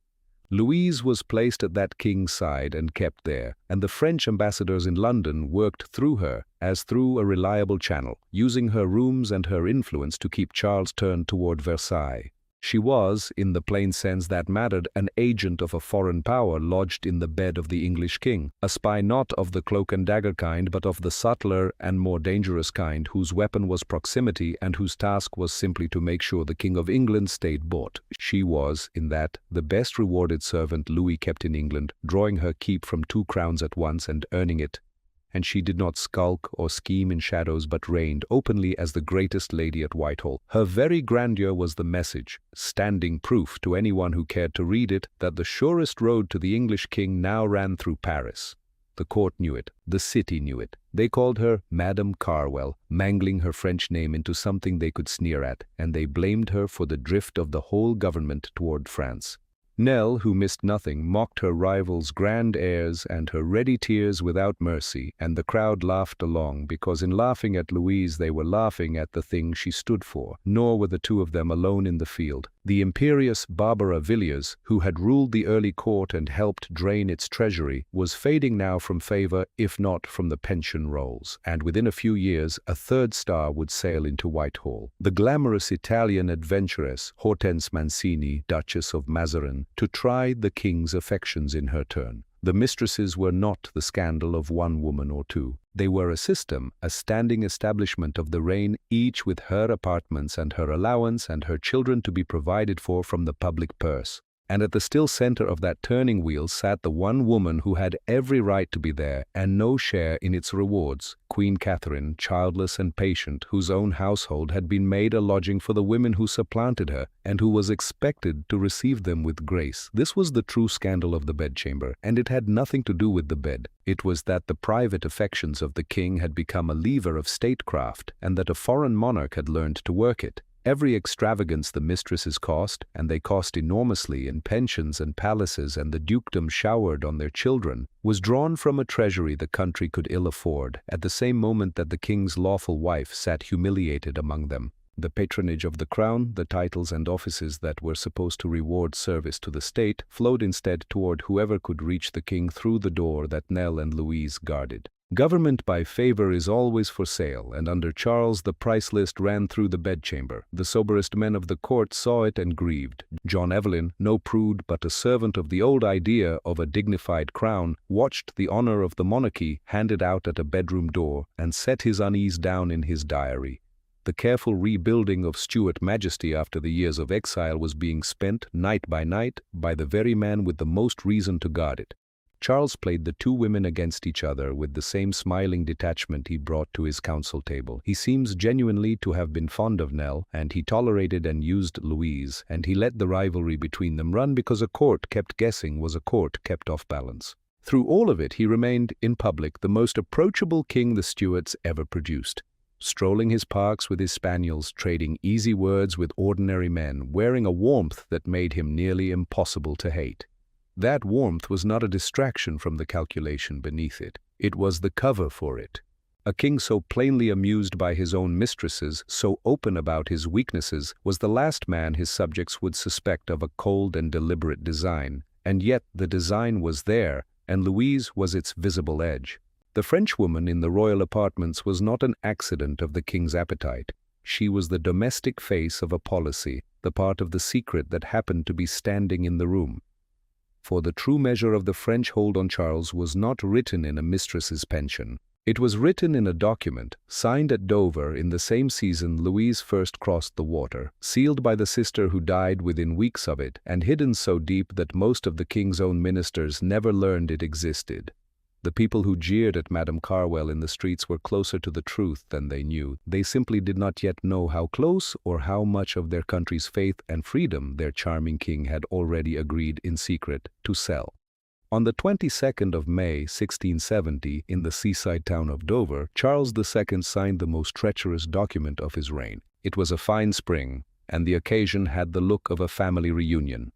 The king's beloved sister, Henrietta Anne Minette, the wife of Louis XIV's second brother, had crossed from France with a glittering train, and Charles had come down to the coast to meet her with evident joy. Behind the embraces and the entertainments, a bargain was being sealed. Minette had been sent as the intermediary of the King of France, and the paper she helped to broker at Dover would tie the crown of Protestant England in secret to the ambitions of Catholic Versailles.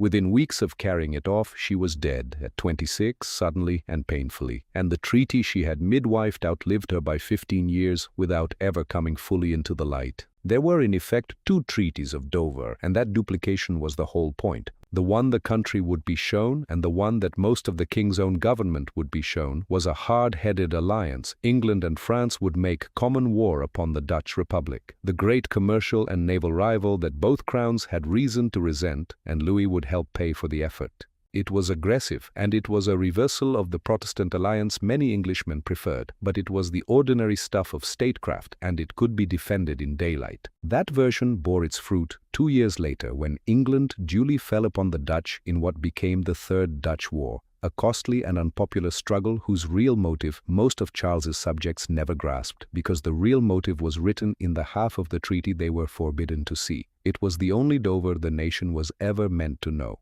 The real treaty, the secret articles initialed by a mere handful of men, was of another order entirely. In them, Louis XIV undertook to pay his English cousin a great sum in gold, some 2 million livres, well over £100,000, to support the central and astonishing promise, and a further heavy subsidy on the order of 3 million livres a year while the two kings prosecuted their war against the Dutch. In return, Charles secretly bound himself to a thing that would have cost him his throne had it been known.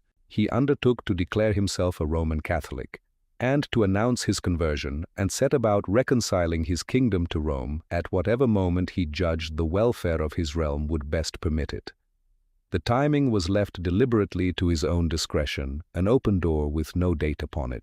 And in case his subjects should rise against him when the announcement came, the treaty made provision for that too. Louis would place French troops, as many as 6,000 dadours, at Charles's disposal to help put down any rebellion the change of religion might provoke. Read plainly, it was this. The King of England had privately agreed to take a foreign absolutist Catholic monarch's money, and had privately promised, in exchange, to alter the religion of his country, and to accept that monarch's soldiers on English soil if his own people resisted, and he had done it behind the backs of nearly everyone who served him. His inner ministry of these years is remembered by an accident of its members' initials as the Cabal, Clifford, Arlington, Buckingham, Ashley, and Lauderdale, and the word has ever since carried the flavor of conspiracy, but the sharpest deception of all was practiced on the Cabal itself. Only its two Catholic-leaning members, Clifford and Arlington, were let into the secret of the conversion.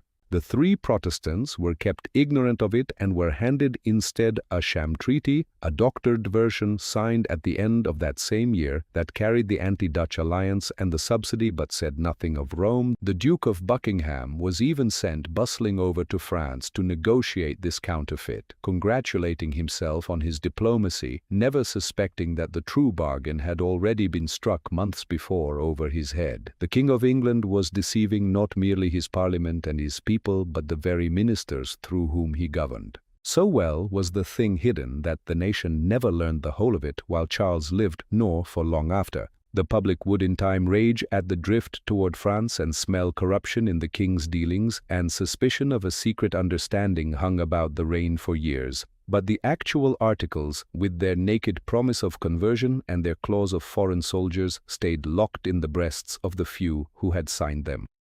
The full text would not be laid open to the world until the following century, when scholars turning over the surviving papers finally dragged it into the daylight. Charles carried the secret to his grave intact. The most consequential act of his reign was one his own subjects were never allowed to weigh, a foreign policy conducted, quite literally, against the knowledge and the interest of the people it bound.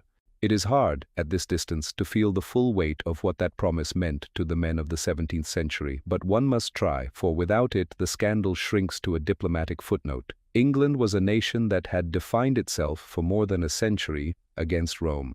The fires of Queen Mary's persecutions, the sailing of the Spanish Armada, the barrels of powder beneath Parliament on the 5th of November, these were not distant history to Charles's subjects, but the living furniture of their fear, taught to every child. To the ordinary Englishman, Catholicism meant not simply a different way of praying, but foreign tyranny itself.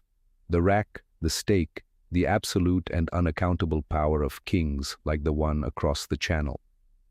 For an English monarch to promise in secret to lead his people back to that, and to keep French soldiers in reserve for the day they refused to go, was very nearly the definition of a traitor to his own crown. And here the honesty this film owes its subject requires a careful line. The secret articles were real, that is not in doubt. The gold was real, the promise of conversion was written and signed, the provision for French troops was on the page. What is not certain, what has been argued over ever since, is what was in the king's mind when he signed.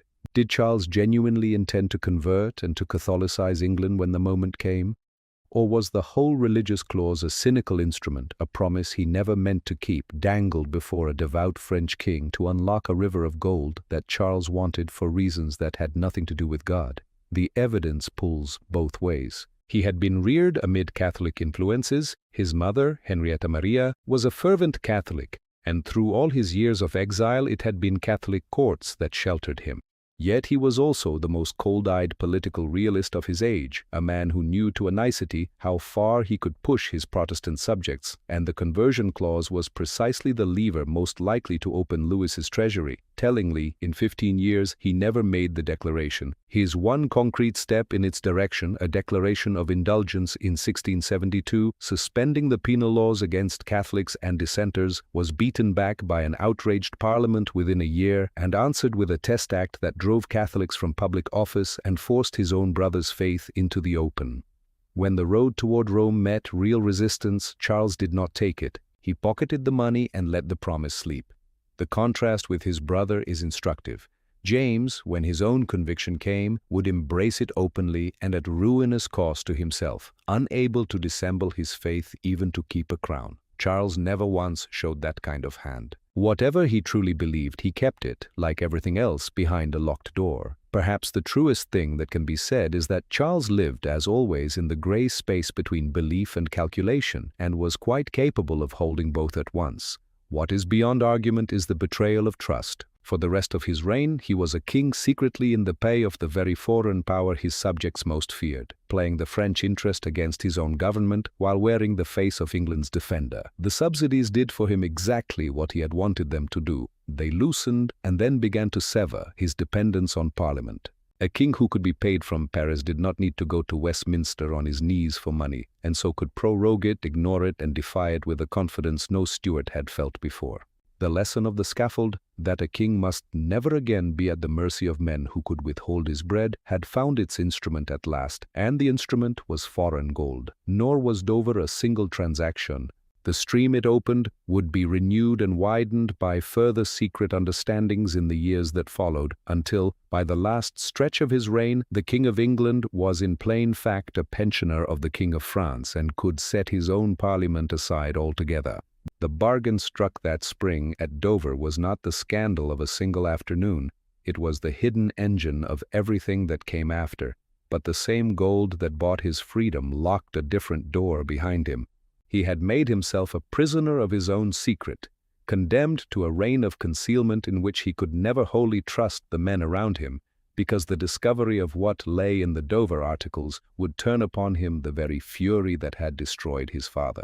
He had exchanged the physical exile of his youth for an inward exile of secrecy, comfortable, victorious, and profoundly alone with what he knew, and the secret would not lie quiet forever. His brother James the heir would soon proclaim his Catholicism to the world. The whisper of a Popish design at the heart of the government would swell year by year into a national terror, and the day was coming when England's buried dread of Rome would burst into the open and demand its victims. Charles had signed at Dover for money and for freedom. What he had also signed for, though he could not yet see it, was the great crisis of his reign. For the better part of 2 decades the reign had run on secrets, and the secrets had held.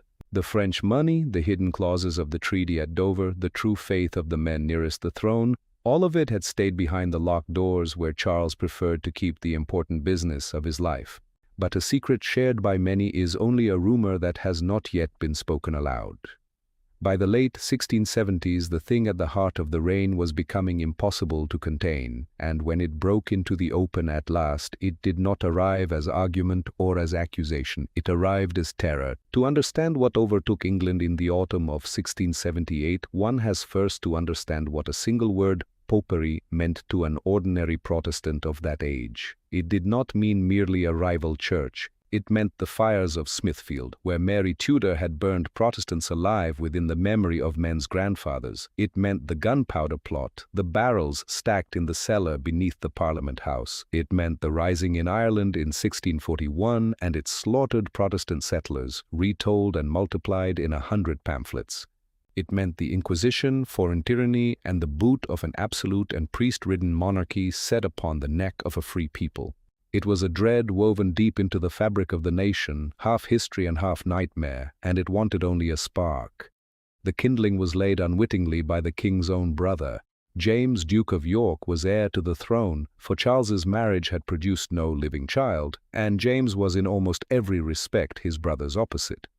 Where Charles was supple, skeptical, and endlessly concealed, James was rigid, earnest, and incapable of hiding anything for long. Sometime in the late 1660s he had been received quietly into the Catholic Church, and by the early 70s he could no longer keep up even the Anglican appearances his position demanded. In 1673, Parliament passed the Test Act, which required every holder of public office to take Anglican communion and to swear an oath denying the Catholic understanding of the Mass. James would not swear it.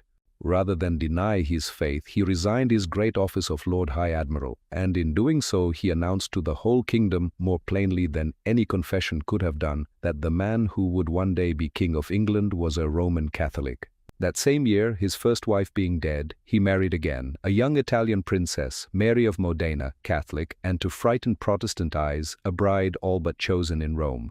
The heir was a papist, and now he had a papist wife who might one day give England a whole line of papist kings. Into a country primed by that knowledge stepped one of the most destructive liars in English history.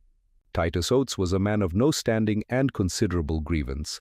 The son of a preacher, expelled from school, sent down from Cambridge without a degree, driven from a naval chaplaincy and a country living under a shadow of scandal and perjury. He had drifted to the fringes of the Catholic world, been admitted to and then thrown out of 2 Jesuit colleges abroad, and had come away with exactly the material he needed, a smattering of Catholic names, places, and routines, enough to lend a fabrication the texture of truth. Together with a fanatical and half-mad clergyman named Israel Tonge, Oates composed in the summer of 1678 an enormous fictitious conspiracy, a popish plot in which the Jesuits, acting on the authority of Rome and the gold of France, meant to murder King Charles, put his Catholic brother on the throne, and reduce England to the true faith by fire and sword. In September he swore to it before a London magistrate, Sir Edmund Berry Godfrey. By itself, the testimony of a man like Oates might have withered under scrutiny.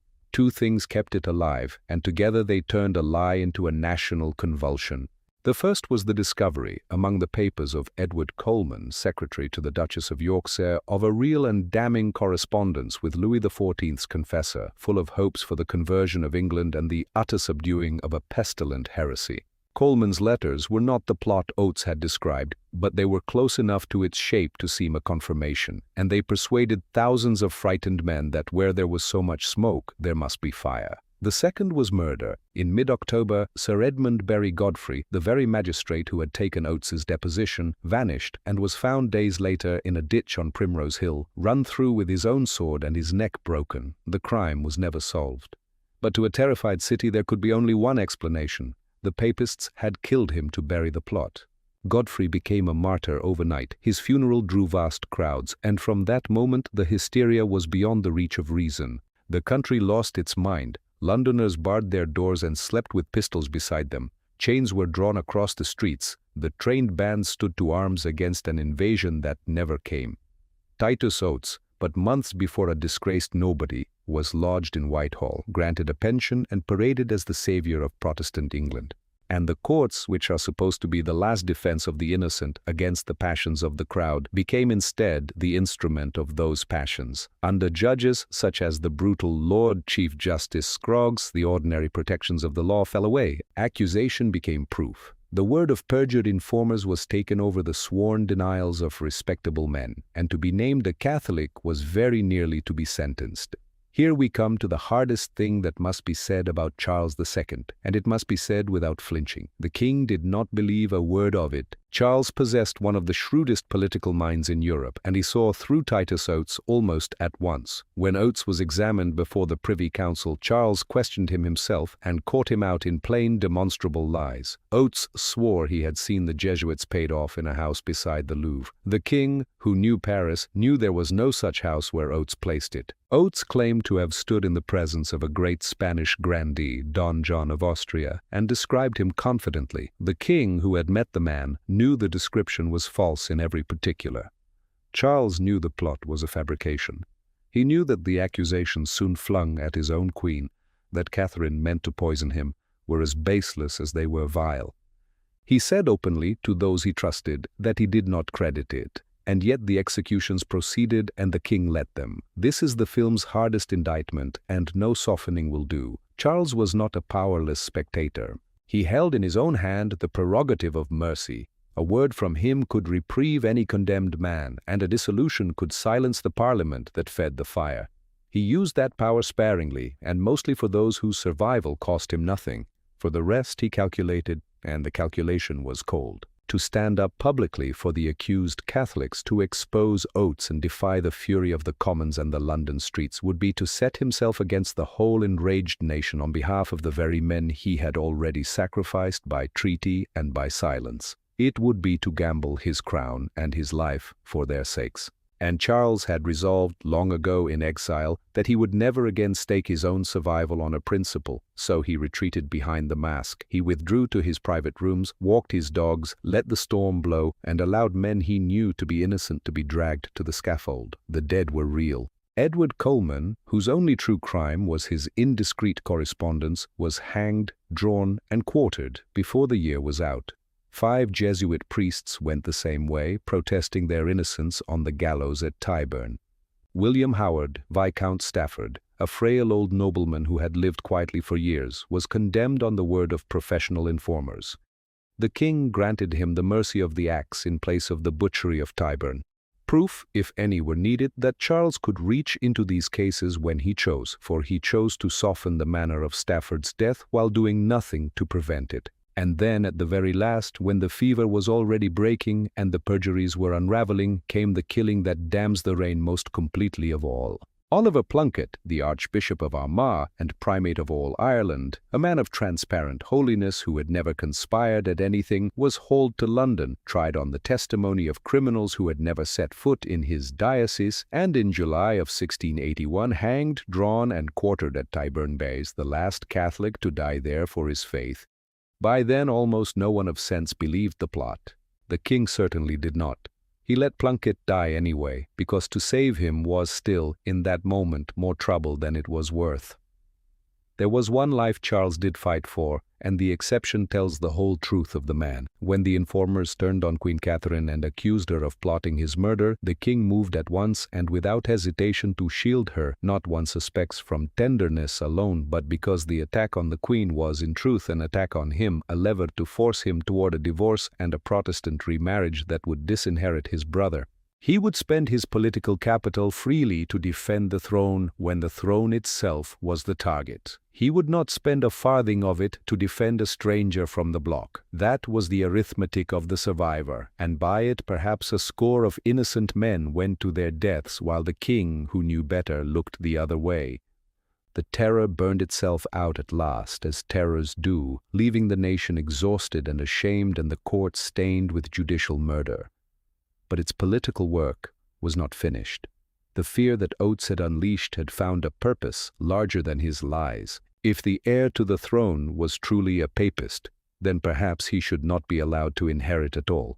And out of that question there now rose the greatest constitutional battle of the reign, and the one in which the charming, idle, unprincipled king would reveal, to the astonishment of every enemy he had, exactly what he was made of. Every enemy Charles ever had made the same mistake about him, and in the years between 1679 and 1681, the whole political nation made it at once. They looked at the king and saw a tired, pleasure-worn man of 50, sunk in debt and mistresses, indolent, unserious, a monarch who would always rather agree than argue. They concluded that if they pressed him hard enough, he would give way, as a soft man gives way, and abandon his brother to save his own comfort. What they were actually looking at was the most dangerous political animal of the century. A man who had learned in the hardest school in Europe that the whole art of survival is to seem to be losing while you wait for your opponent to destroy himself. The years of the exclusion crisis were the years in which that man was finally tested to the limit and won so completely that his victory has been half forgotten because he made it look like nothing at all. The crisis grew straight out of the terror that had gone before. If the Popish plot had taught the nation to fear a Catholic on the throne, then the obvious remedy was to make sure a Catholic never reached it. James, Duke of York, was the heir. James was a papist, therefore, argued a rising party in the Commons, James must be barred from the succession by Act of Parliament. This was exclusion, and around it, for the first time in English history, the country split into two organized, named permanent political parties. Those who wished to exclude James were mocked by their enemies as Whigs, a word for the wild Presbyterian rebels of the Scottish moors. Those who defended the hereditary succession were derided in turn as Tories, a name for the Catholic bandits of the Irish bogs. Both names began as insults and both stuck, and English political life has been divided along the line they drew ever since. The men who invented modern party did so in order to decide whether Charles's brother should be allowed to be king.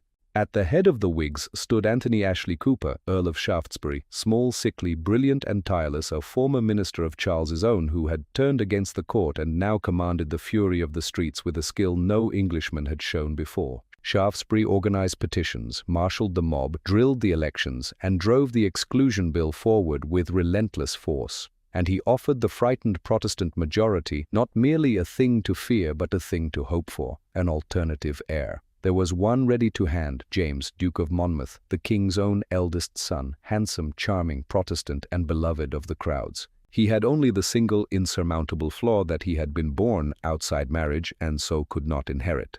Rumor whispered that Charles had secretly wed Monmouth's mother in the years of exile, that a certificate lay hidden in a black box, that the young duke was legitimate after all. It would have solved everything. The king had only to say the word, to acknowledge a marriage that would have given England a grown Protestant heir and ended the crisis at a stroke. Charles refused.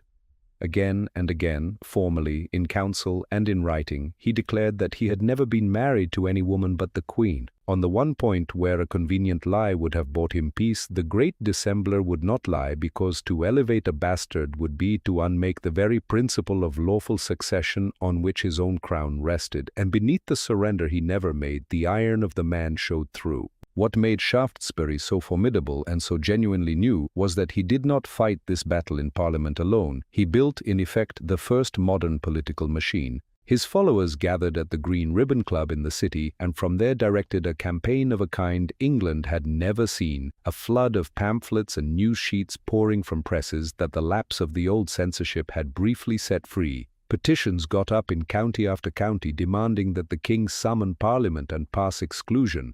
And most theatrically of all, the great Pope burning processions through the streets of London, torchlit pageants staged on the anniversary of Queen Elizabeth's accession, in which effigies of the Pope stuffed with live cats were paraded before tens of thousands and consigned to enormous bonfires. It was propaganda on a scale no Englishman had ever organized, and it was designed to keep the fear of popery at a rolling boil. The court answered in kind with pamphlets and processions of its own, and out of that war of the presses and the streets the two parties hardened into the shapes they would keep for generations. Charles, characteristically, said little and watched much, letting his enemies exhaust themselves in the noise. The Whigs believed they held the winning card, and by every ordinary rule of English government they did. A king lived on the money Parliament granted him. Without supply he could not pay his soldiers, his sailors, or his debts. And Charles, as always, was desperate for funds. The reasoning was simple. Withhold the money, and the king must either pass exclusion or fall. His own frightened ministers urged him to yield while he still could, to sign the bill and settle the country, and save what remained of his reign.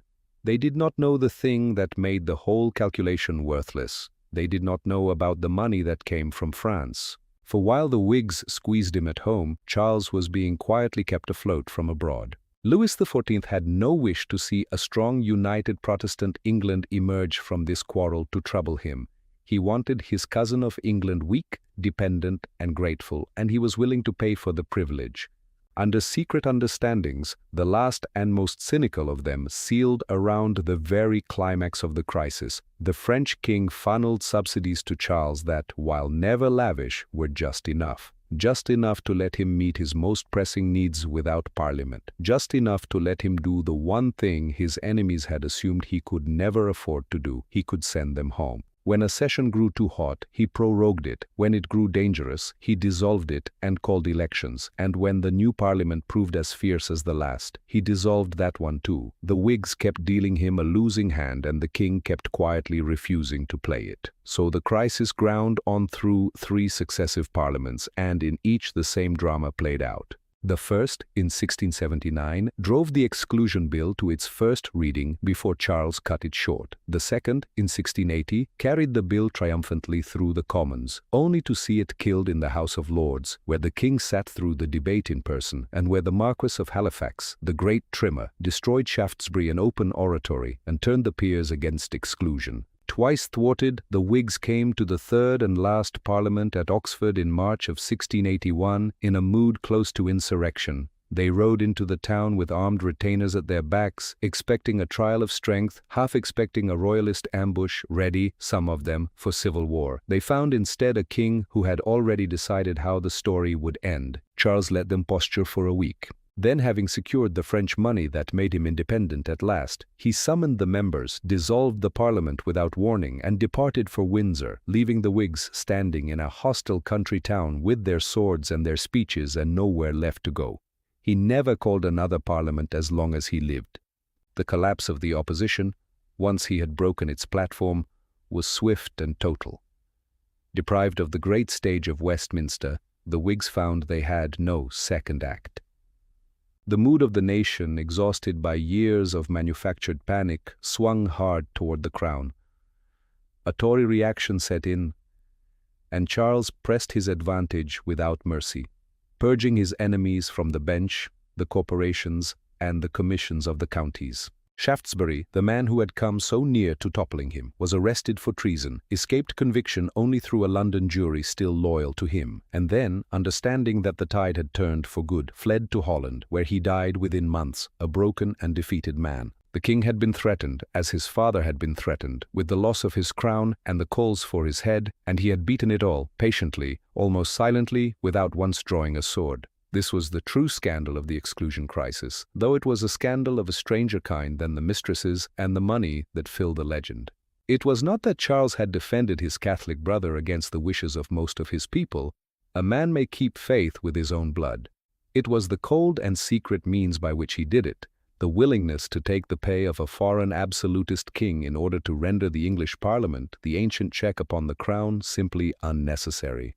He had discovered that a monarch who did not need his people's money did not need his people's consent, and he had reached that independence not through strength openly wielded, but through a hidden pipeline to Versailles that not one man in 1,000 knew existed. The charming hedonist, the walker of parks and keeper of spaniels, had just conducted one of the most ruthless and successful defenses of royal power in the whole of English history, and had done it wearing the face of a man who wanted only to be left in peace, and yet the victory carried its own poison, invisible in the hour of triumph. He had saved the succession for James, and James was exactly the man the whole crisis had warned against.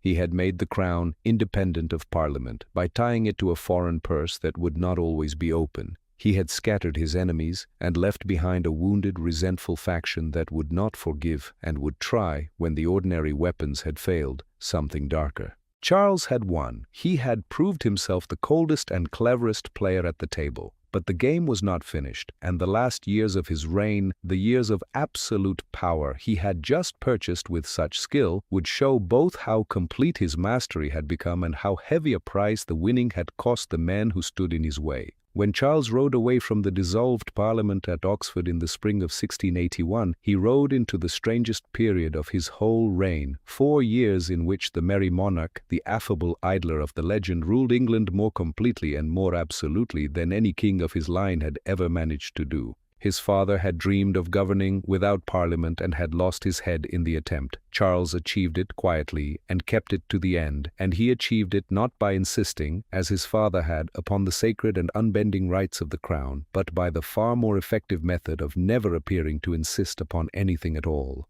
The foundation of that power was the same secret it had always been: the money from France. So long as Louis XIV's subsidies covered the gap in his accounts, Charles had no need to summon the commons, and so he never did. But money alone does not make a king absolute. He must also hold the country in his hand, and in these years Charles set about gripping it with a thoroughness that belied his reputation for laziness. The instrument was the law itself. Through the courts, the crown began calling in the ancient charters of the towns and boroughs, the documents that gave each borough the right to govern itself and to elect its members of parliament, and challenging them by the old writ of quo warranto. By what warrant do you hold this? One by one the charters were forfeited and regranted on the crown's terms, with the crown's men installed and the crown's enemies purged. Even the great charter of the City of London itself was struck down, and the city brought to heel. It was done through judges and parchment rather than pikes and cannon, and it was, in its patient way, a revolution. When the next parliament was one day summoned, whoever summoned it, the boroughs that chose it would be boroughs the crown had already remade. Behind the show of ease lay a harder foundation than the legend allows, and it is worth being precise about it. The French subsidies alone were never quite enough to keep a king solvent. What made the independence real was that they arrived at the very moment the crown's ordinary revenue was, for once, rising to meet its needs. These were boom years for English trade, and the customs and excise that flowed from a swelling commerce filled the treasury as they had never filled it before. A newly careful administration under able and unsentimental servants trimmed the waste and balanced the books. Put together, the customs rising at home, the gold arriving in secret from Versailles, the sums were sufficient, and sufficiency was all Charles required. A king who could pay his own way needed no parliament to vote him money, and a king who needed no money needed to answer to no one. The whole edifice of his late absolutism rested on that single quiet arithmetic. Into this consolidation of power fell the affair that let Charles complete the destruction of his enemies, the Rye House plot of 1683. Its outline was this: a cluster of old Republicans and disappointed Whigs, radicals left stranded by the collapse of exclusion, had fallen into angry talk and, some of them, into worse. A scheme was laid, how firmly and by how many has never been certain, to ambush the king and his brother as they returned from the horse races at Newmarket at a lonely house called the Rye, and to cut them both down on the road. The plot never came near to happening. By chance, a great fire swept through Newmarket and forced the king to leave the races early, so that the royal party passed the fatal spot days before the assassins were ready. Charles saved, as he had been saved so often, by luck as much as by cunning. The conspiracy came to light some weeks later, when one of the plotters turned informer. What the government did with it revealed the temper of the new absolutism exactly. There had been, in truth, two different things going on: a squalid assassination scheme among a handful of desperate men, and quite separately, a series of cautious conversations among a group of great Whig lords about whether armed resistance to the king might ever be justified. The government chose to treat them as one, folding the talk of the grandees into the guilt of the gunmen, and so turned a foiled murder into a pretext for a final reckoning with the surviving leadership of the opposition. The men who had led the fight to exclude James now answered for the Rye House with their lives. Lord William Russell, upright Protestant, one of the most respected men in England, was tried on thin and doubtful evidence that he had known of a rising, and beheaded in the summer of 1683 in the open at Lincoln's Inn Fields, dying with a composure that troubled many who watched. Algernon Sidney, the old Republican, was convicted on ground still more disgraceful. There was but a single witness against him, and the law required two. So the prosecution supplied the second from the pages of an unpublished manuscript found in his study, a treatise arguing that kings might lawfully be resisted. To write such a thing, ruled the presiding judge, George Jeffreys, the ferocious lawyer whose name was fast becoming a byword for the crown's revenge, was itself an act of treason. Scribere est agere, to write is to act, and on the strength of his own private papers, unpublished and never acted upon, Sidney went to the block on Tower Hill before the year was out. The Earl of Essex, another of the accused, was found in his cell in the Tower with his throat cut, dead by his own hand or another's. The question was never resolved. Monmouth, the king's own son and the darling of the Whigs, was implicated too, and fled abroad. In the space of a few months, the party that had come so close to breaking Charles was scattered, silenced, exiled, or dead. This was the survivor at the summit of his power, and it is worth naming the thread plainly, for the whole reign had been leading to it. Charles II always won.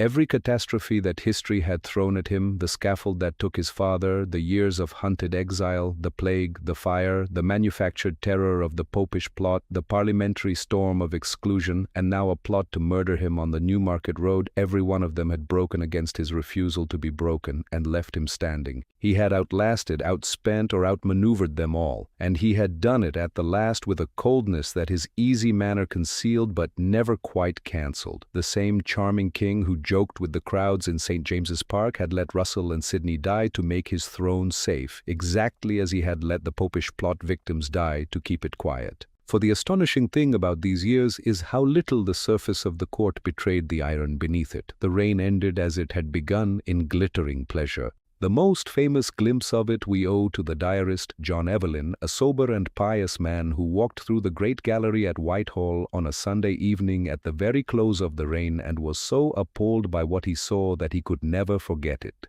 He described inexpressible luxury and profaneness on the Lord's Day of all days. The king seated among his mistresses, Portsmouth the French Catholic, Cleveland and the Roman Hortense Mancini, Duchess Mazarin, while a French boy sang love songs to them, and around a great table a crowd of courtiers gaming at cards, a bank of at least £2,000 in gold heaped before them. It was a scene of gilded, careless indulgence, a monarch who seemed to have no thought beyond the next song and the next turn of a card, and Evelyn, setting it down, added the detail that gives it all its weight. Within 6 days, he wrote, all of it was dust. For those with eyes to see, the scene was not idleness at all, but the perfect disguise of power. The mistresses at the king's side were the living signature of the whole hidden system. Louise de Kéroualle, the Duchess of Portsmouth, the Frenchwoman placed in his bed with Louis XIV's second blessing, was herself a standing reminder of the subsidies that paid for this independence from Parliament and people alike. The party in the gallery was the surface. The treaty in the cabinet was the truth. Charles had partitioned his life into two worlds that never touched, and had done it so skillfully that most of England only ever saw the one, the accessible, witty, spaniel-loving king who walked among his subjects, and never suspected the other, in which the foreign policy of the kingdom was mortgaged to France, and the ancient constitution quietly set aside. And beneath even that, one thing he could not disguise and could not mend, the silence of his nurseries. He had scattered dukedoms upon his many illegitimate sons, raised the children of his mistresses into the front rank of the English nobility, filled the court with his own blood, and produced, in all his fertility, not one lawful child to follow him. The cradle of the legitimate line stood empty, and no amount of French gold or judicial cunning could fill it. Every victory he had just won, the crushing of the Whigs, the securing of the succession, the making of the absolute crown, had been won on behalf of his brother James, the Catholic heir the whole nation dreaded, because there was no one else. The survivor who had defeated every living enemy had, by that very success, armed the one enemy he could not defeat, the future.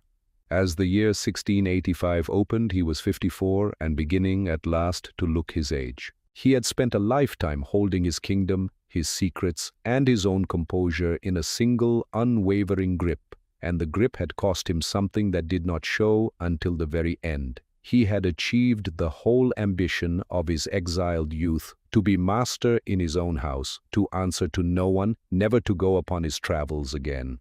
He sat now at the center of a subdued and watchful nation, absolute, victorious, and alone with what he knew. He had beaten them all. He had only a few weeks left to enjoy it, and one last secret, the deepest of them all, still to keep. The end came without warning to a man who had spent his life outrunning it. On the morning of Monday, the 2nd of February, 1685, in his bedchamber at Whitehall, the king rose as he always did. He had been restless in the night, grey and unwell, but he was 54 and had always been strong, a man who walked so briskly through his parks that younger courtiers had to trot to keep pace with him. As his barber prepared to shave him, Charles gave a sudden cry, his face convulsed, and he pitched into a violent fit, insensible, his speech gone. Those in the room thought for a few terrible minutes that he was already dead. He was not, and what followed was, in its way, its own kind of death. For 4 days, the finest physicians in England labored over the king's body with the full and dreadful armory of 17th-century medicine, and there is no gentle way to describe what they did to him. They opened his veins and bled him again and again. They clapped hot cupping glasses to his shoulders and raised blisters across his skin. They shaved his head and burned his scalp with searing irons to draw the humors out. They forced emetics and purges down him, and pumped his body with clister after clister, and dosed him with a pharmacy of desperate remedies, powdered bezoar stone, extract of human skull, the crushed pearl and exotic compounds that stood at the very edge of the age's learning. Between the fits he was lucid, and bore it all with a patience and courtesy that struck everyone who saw it. He apologized for the trouble he was giving. The treatments almost certainly hastened what they were meant to prevent.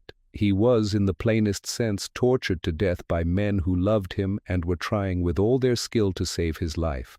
And the room in which he lay dying was, once more, the whole confession of his reign gathered in one place. His illegitimate sons were there, the swarm of dukes he had raised out of the beds of his mistresses and settled among the first men of the kingdom, his blood, his features, and not one of them able to inherit a thing.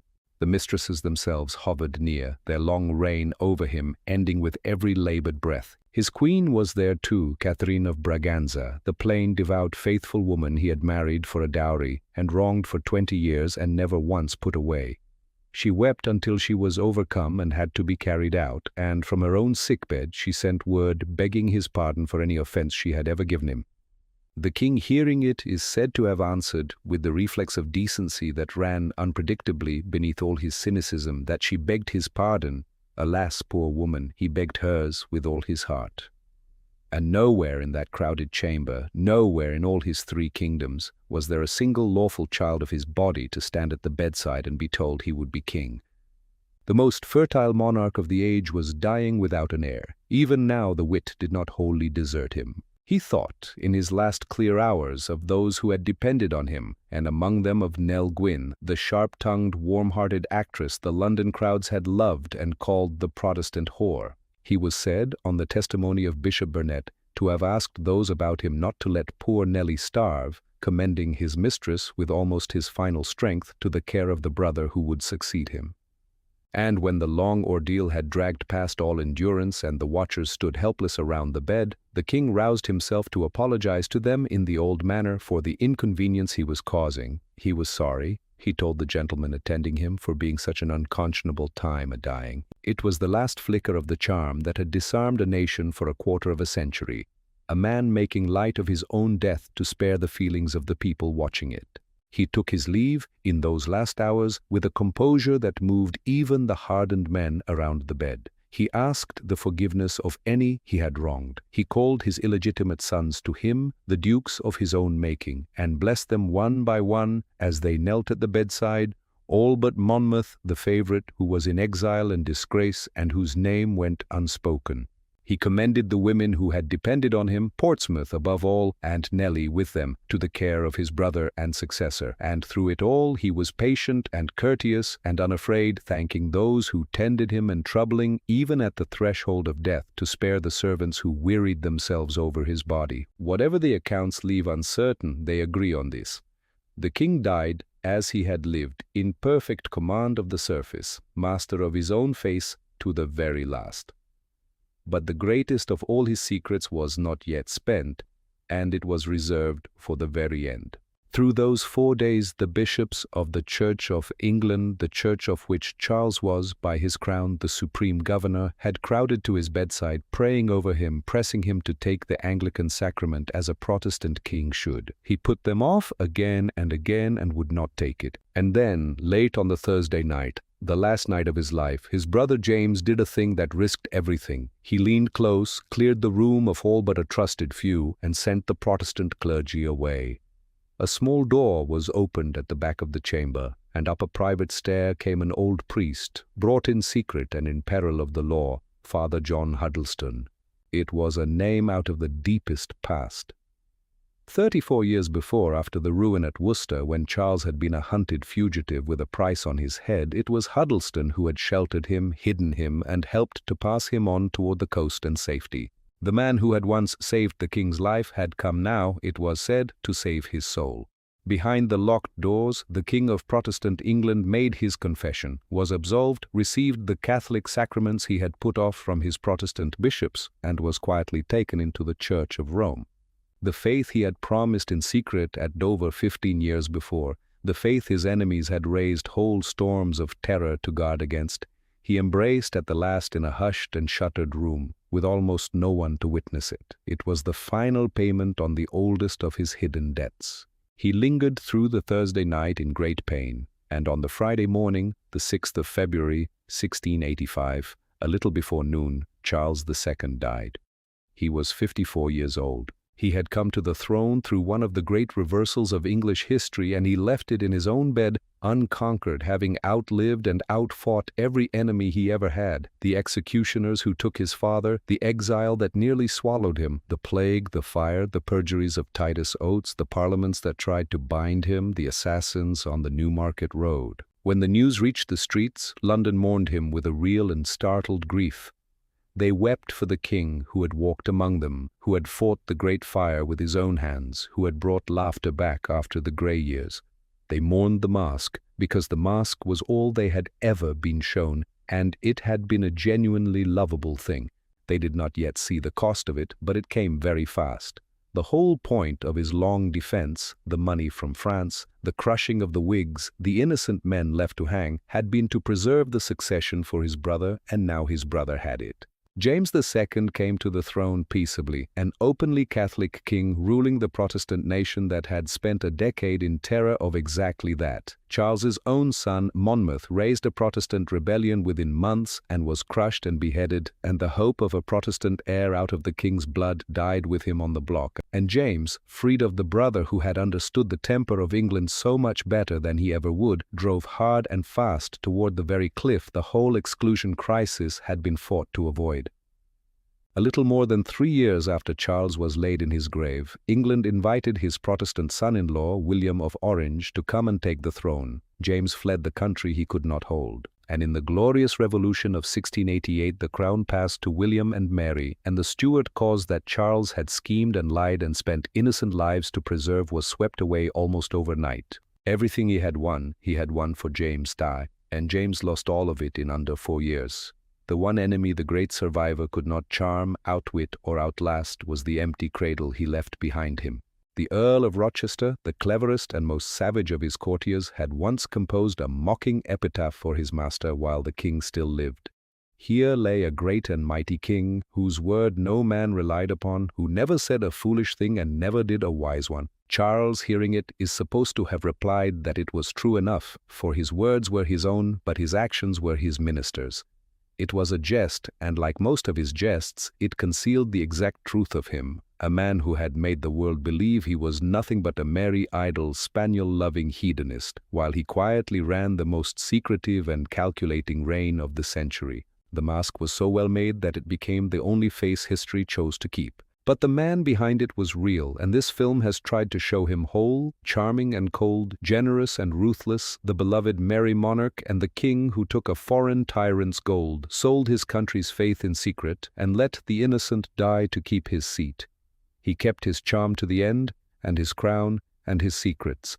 And now, with the last of the doors he spent his whole life locking finally standing open, we can see at last what he kept behind them. A scandal deeper and darker than the merriment ever let on, and a survivor more formidable and more alone than the party has ever allowed us to remember.